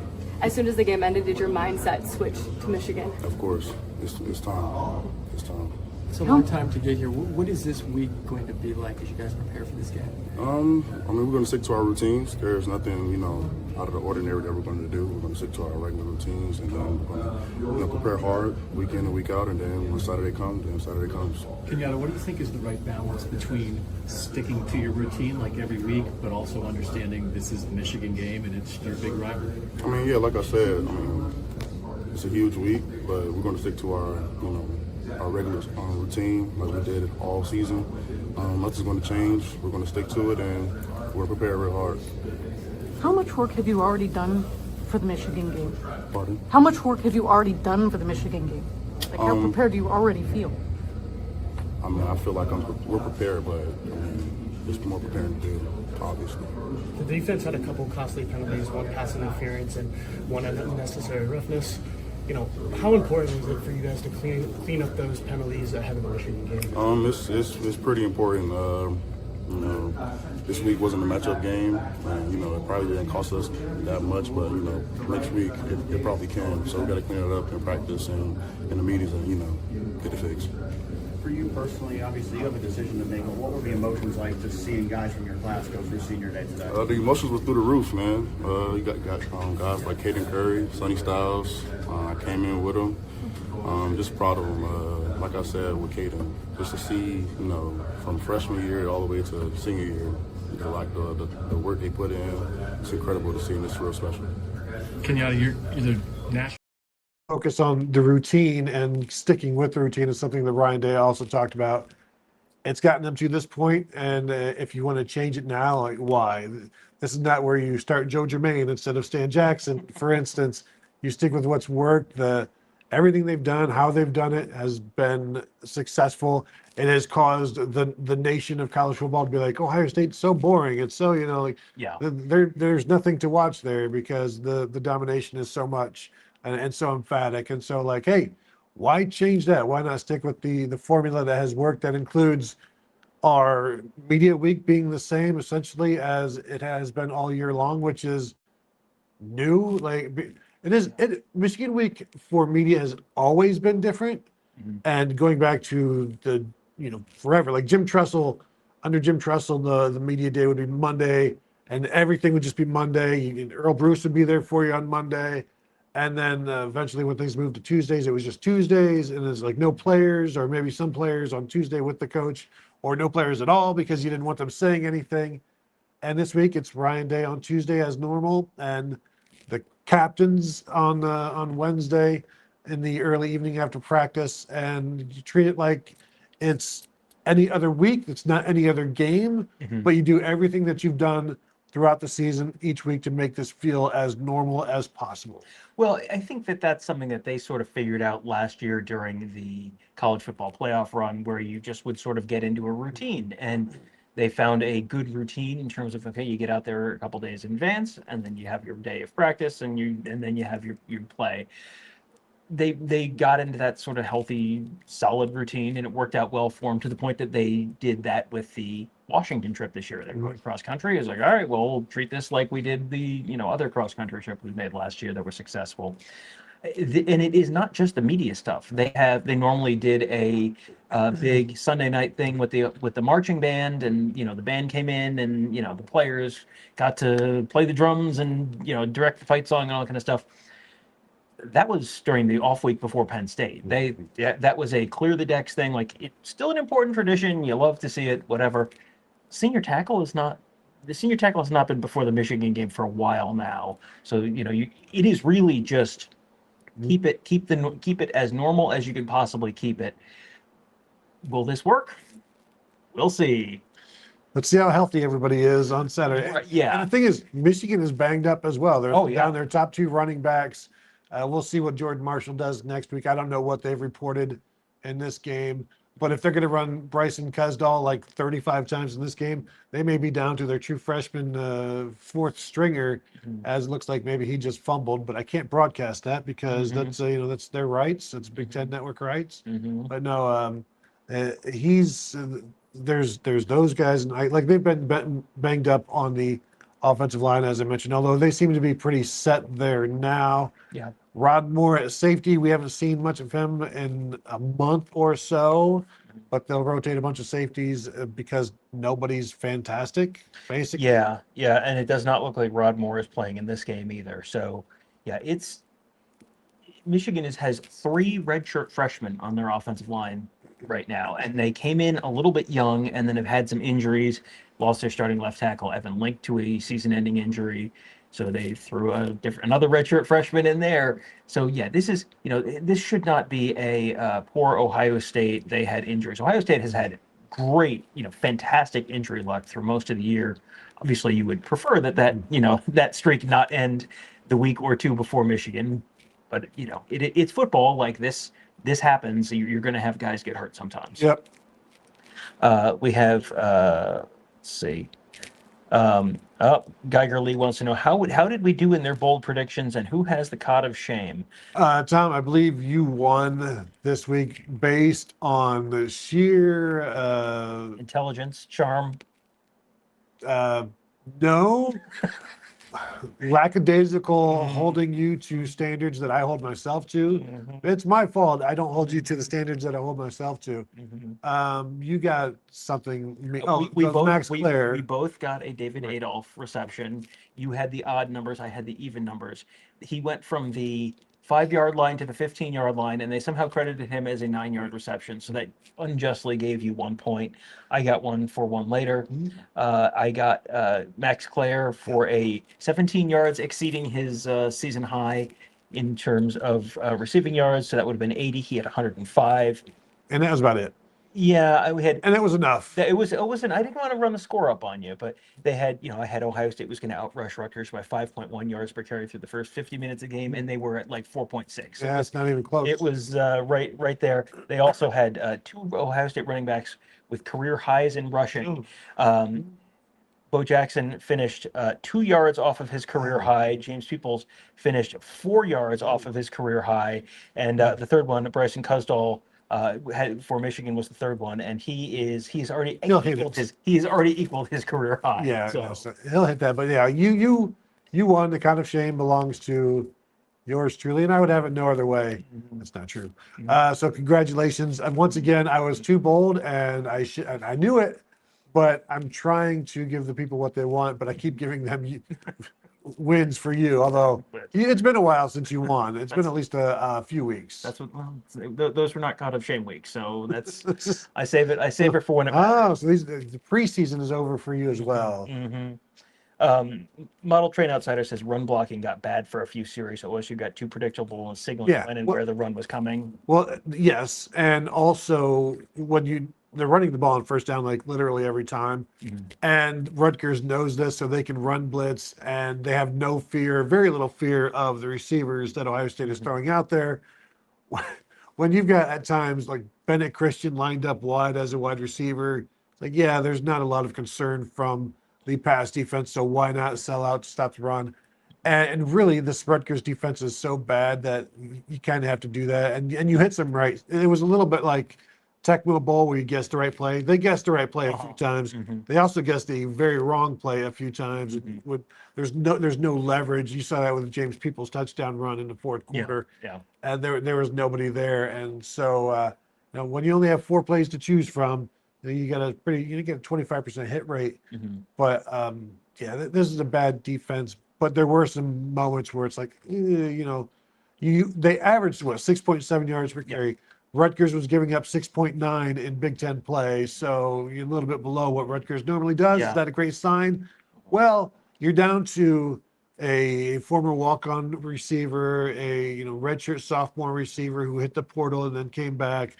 Brandon Ennis, who is your starting slot receiver, but not the most explosive guy.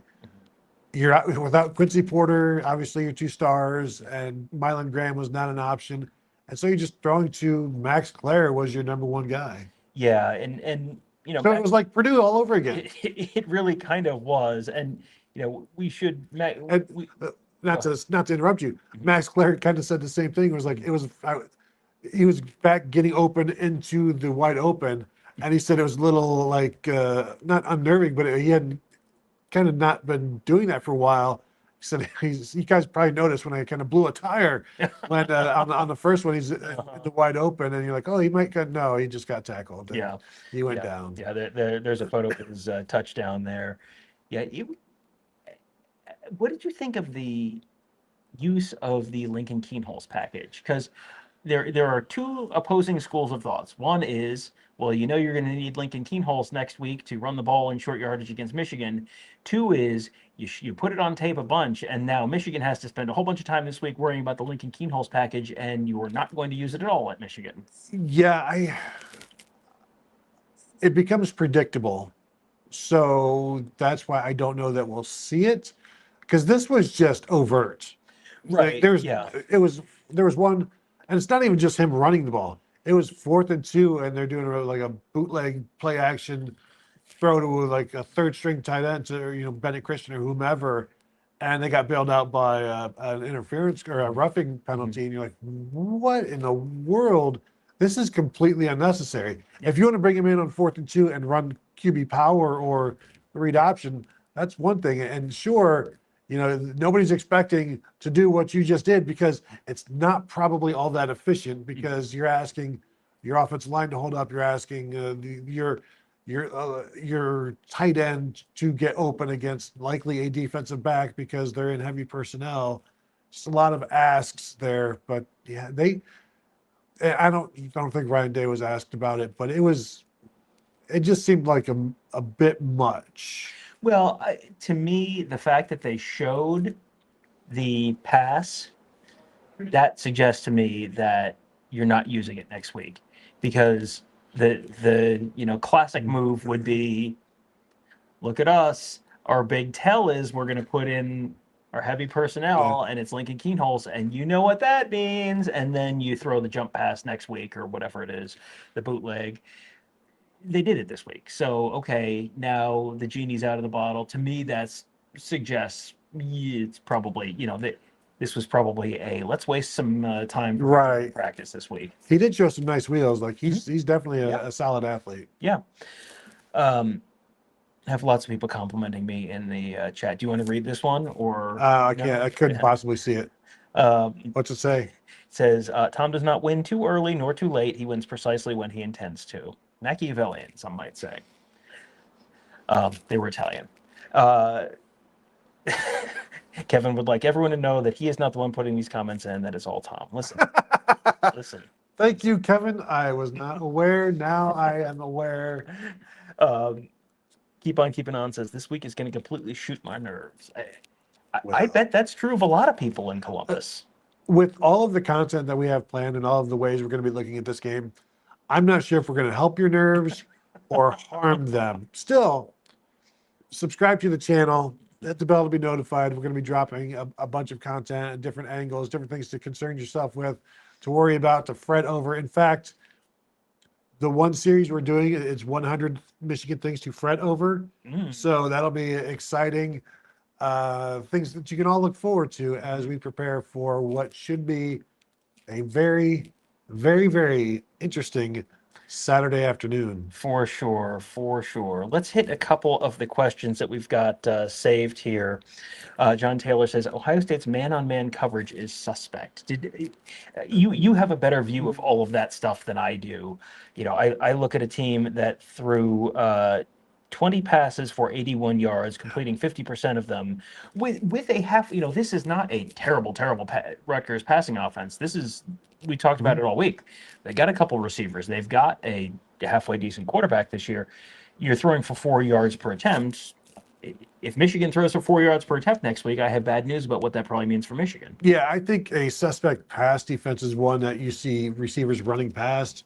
This is a handsy pass defense today. Yeah. That was a little surprising from Jermaine Matthews, but I mean, he was running right with the receiver and looking back as Davis and Igbenogson was. They were both flagged. Jermaine Matthews had an interception on a roughing or a hands to the face penalty that was Edric Houston. Yeah. So I don't think they're suspect. I think sometimes there are penalties, but it's a 15-yard penalty and it's not a 60-yard reception. So I think you'll take that. Anytime you can hold them to 4 yards per pass attempt. Yeah. Like that's outstanding.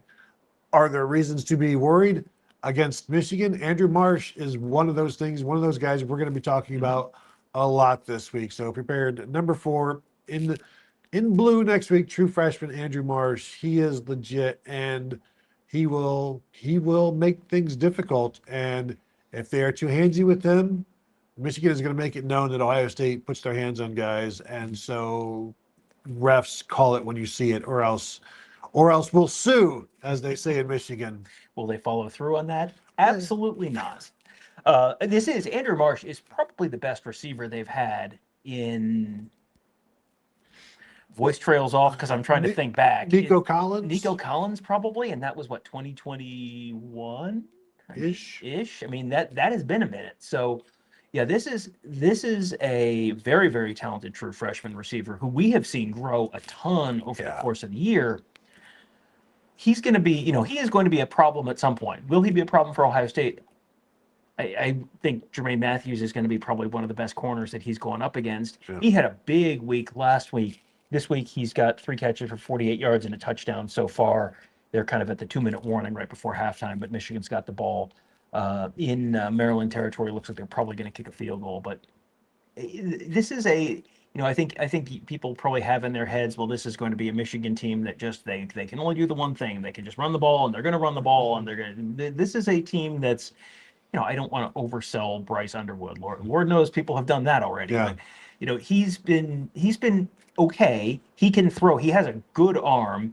He sometimes makes good decisions with it, and he has a talented wide receiver that is something that they have not really had for a few years now. Yeah, no, there are reasons to be concerned or be aware. I should say, be more aware than concerned for sure. Mike Ferguson says, word on the street is that Ray-Ban will be honored at halftime next week. Central Michigan coaches will attend as well.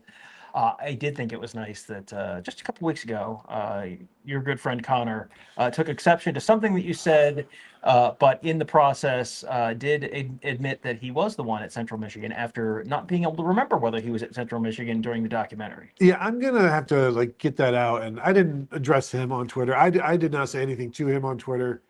The Portnoy plan, right? But I would like to point out to other people where he is wrong and I'm correct. I just don't want to do it to him. Right. Yeah. Or involve myself in that whole thing. But I do have, I wouldn't say a manifesto. I've got a screed that I want to put out there. That's totally different. It is. Thank you very much. It's much shorter. More like Cliff Notes. Yes. Dominic Zavada missed field goal wide right. Boy, he is. Yeah. The struggle is real. I am putting up the picture of Greg Shiano yelling, because you always get good Greg Shiano yelling pictures every time Ohio State plays Rutgers. Greg Shiano was not happy about the Max Klare touchdown on the drive where right after the strip sack that gave Ohio State the ball in the 1, and then you had the holding penalty on Onyanwa. I didn't see this play. I heard Rutgers people talking about it, like the Rutgers media people talking about it before this, and I'm going, what are they talking about? And then Shiano addressed it, which was like, oh boy, and I want to be clear on this. This was not Greg Shiano saying, we lost because of this. He said, believe me, we screwed up a bunch of stuff. It happens, but he was not happy about whatever that call was, non-call. They wanted an offensive pass interference. They wanted a pick play. My problem is every single coach in football, or at least college football, has pick plays as part of their offense. Yes, but it's not a penalty when we do it. Right. Then it's an incidental bump. It's an incidental rub route. That's different. And we've seen blatant pick plays called and not called. Everybody has them in the offense. So it's just, you have to understand that you can't, I think you lose your opportunity to complain about it if you use them. And if you don't, I would never use pick plays.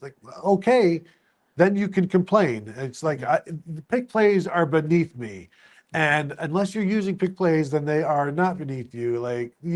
You lose your ability to complain. It falls on deaf ears. I don't want to hear it. Even though stuff is blatant, but you also want blatant stuff. To go your way. Right. Well, to me, that's a little bit like, well, there was holding on this play. Like, well, yeah, there's holding on every play. And it drives you nuts when they call it in a crucial moment after letting the last 17 of them go uncalled. This is one of my issues with college basketball, but it's, it is what it is. Like, this is how it goes. Jason Warner says, if both teams play to their potential, the game next week won't be very good. Well, okay, that's an interesting question. If both teams, and maybe we should save it for listener questions. We've got some listener questions shows planned. I know you guys are watching right now, so you're like, well, just answer the dang question now. If both teams play to their potential, Ohio State wins. Ohio State wins by, at least 17 is what I'm thinking in my mind.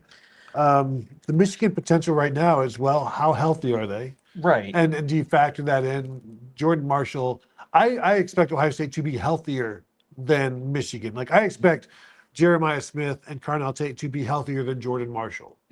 Now, I may be wrong. Right. But that's my expectation. And with that as my expectation, and those guys playing to their utmost in their condition, I think Ohio State wins this one. Because, what is the Michigan passing game at its best against Ohio State's defense? Yeah, and that's one of the things that I think there's going to be so much conversation this week around the Ohio State wide receivers and the Ohio State offense and what can they do and what can't they do.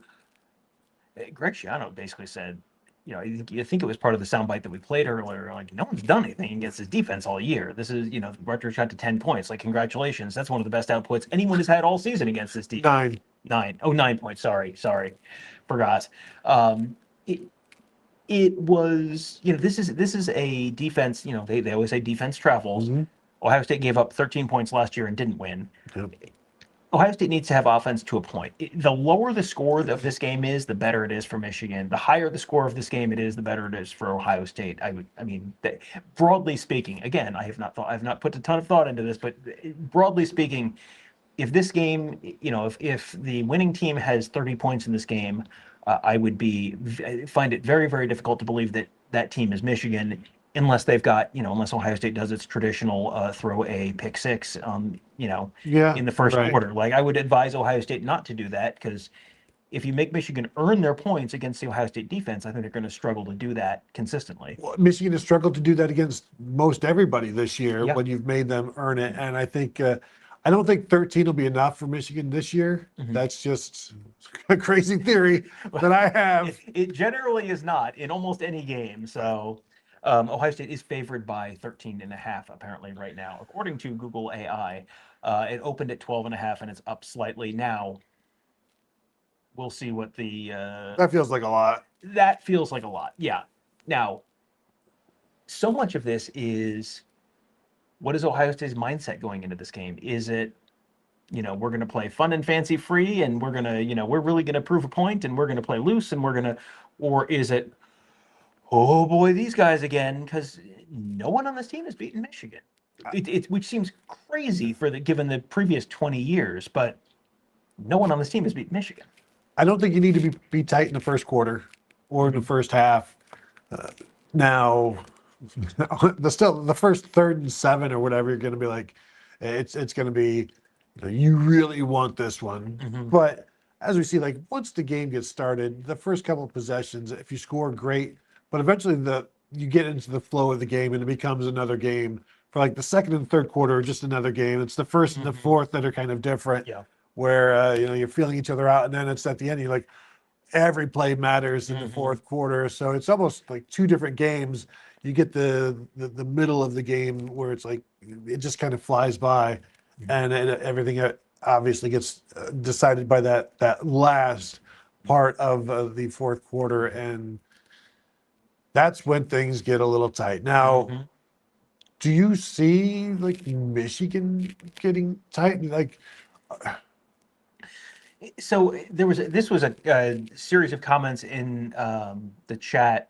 I think it was when Mark or Jack were on, and I think there was a Michigan fan saying all the pressure's on Ohio State, and Ohio State fans saying all the pressure's on Michigan. And you can make an argument either way. All the pressure's on Ohio State because they haven't beat Michigan since 2019, and this senior class will be another senior class to go without graduating without beating Michigan if they lose, and that's an easy case to make. On the other side, if Michigan goes into this game, assuming Michigan does finish the job against Maryland, which we're certainly assuming they're going to do, this is would you like to play in the college football playoff, or would you like to go back to the Citrus Bowl or the Outback Bowl or whatever they're calling it these days? There's a lot on the line for Michigan. This goes from, there's a lot on the line for Sherrod Moore. I got to tell you, Ryan Day is, if Ryan Day wants to be Ohio State's head coach next year, that will be up to Ryan Day. There are people in Ann Arbor who are not real happy with Sherrod Moore, and if Sherrod Moore gets smoked next week, Larry Ellison's money can spend on something other than quarterbacks, and so there's a lot going on with Sherrod Moore. There's a lot on the line in terms of the playoff. There's a lot on the line in terms of, can they go to the Big Ten championship game? All of that stuff. Oregon right now up to, by 2 touchdowns on USC. Not a huge surprise there, but I think you can make a real argument that this is, it's not quite a loser leaves town match, but this is a game where there are years where you can be the underdog and you can play fun and fancy free. That's basically what Michigan did last year.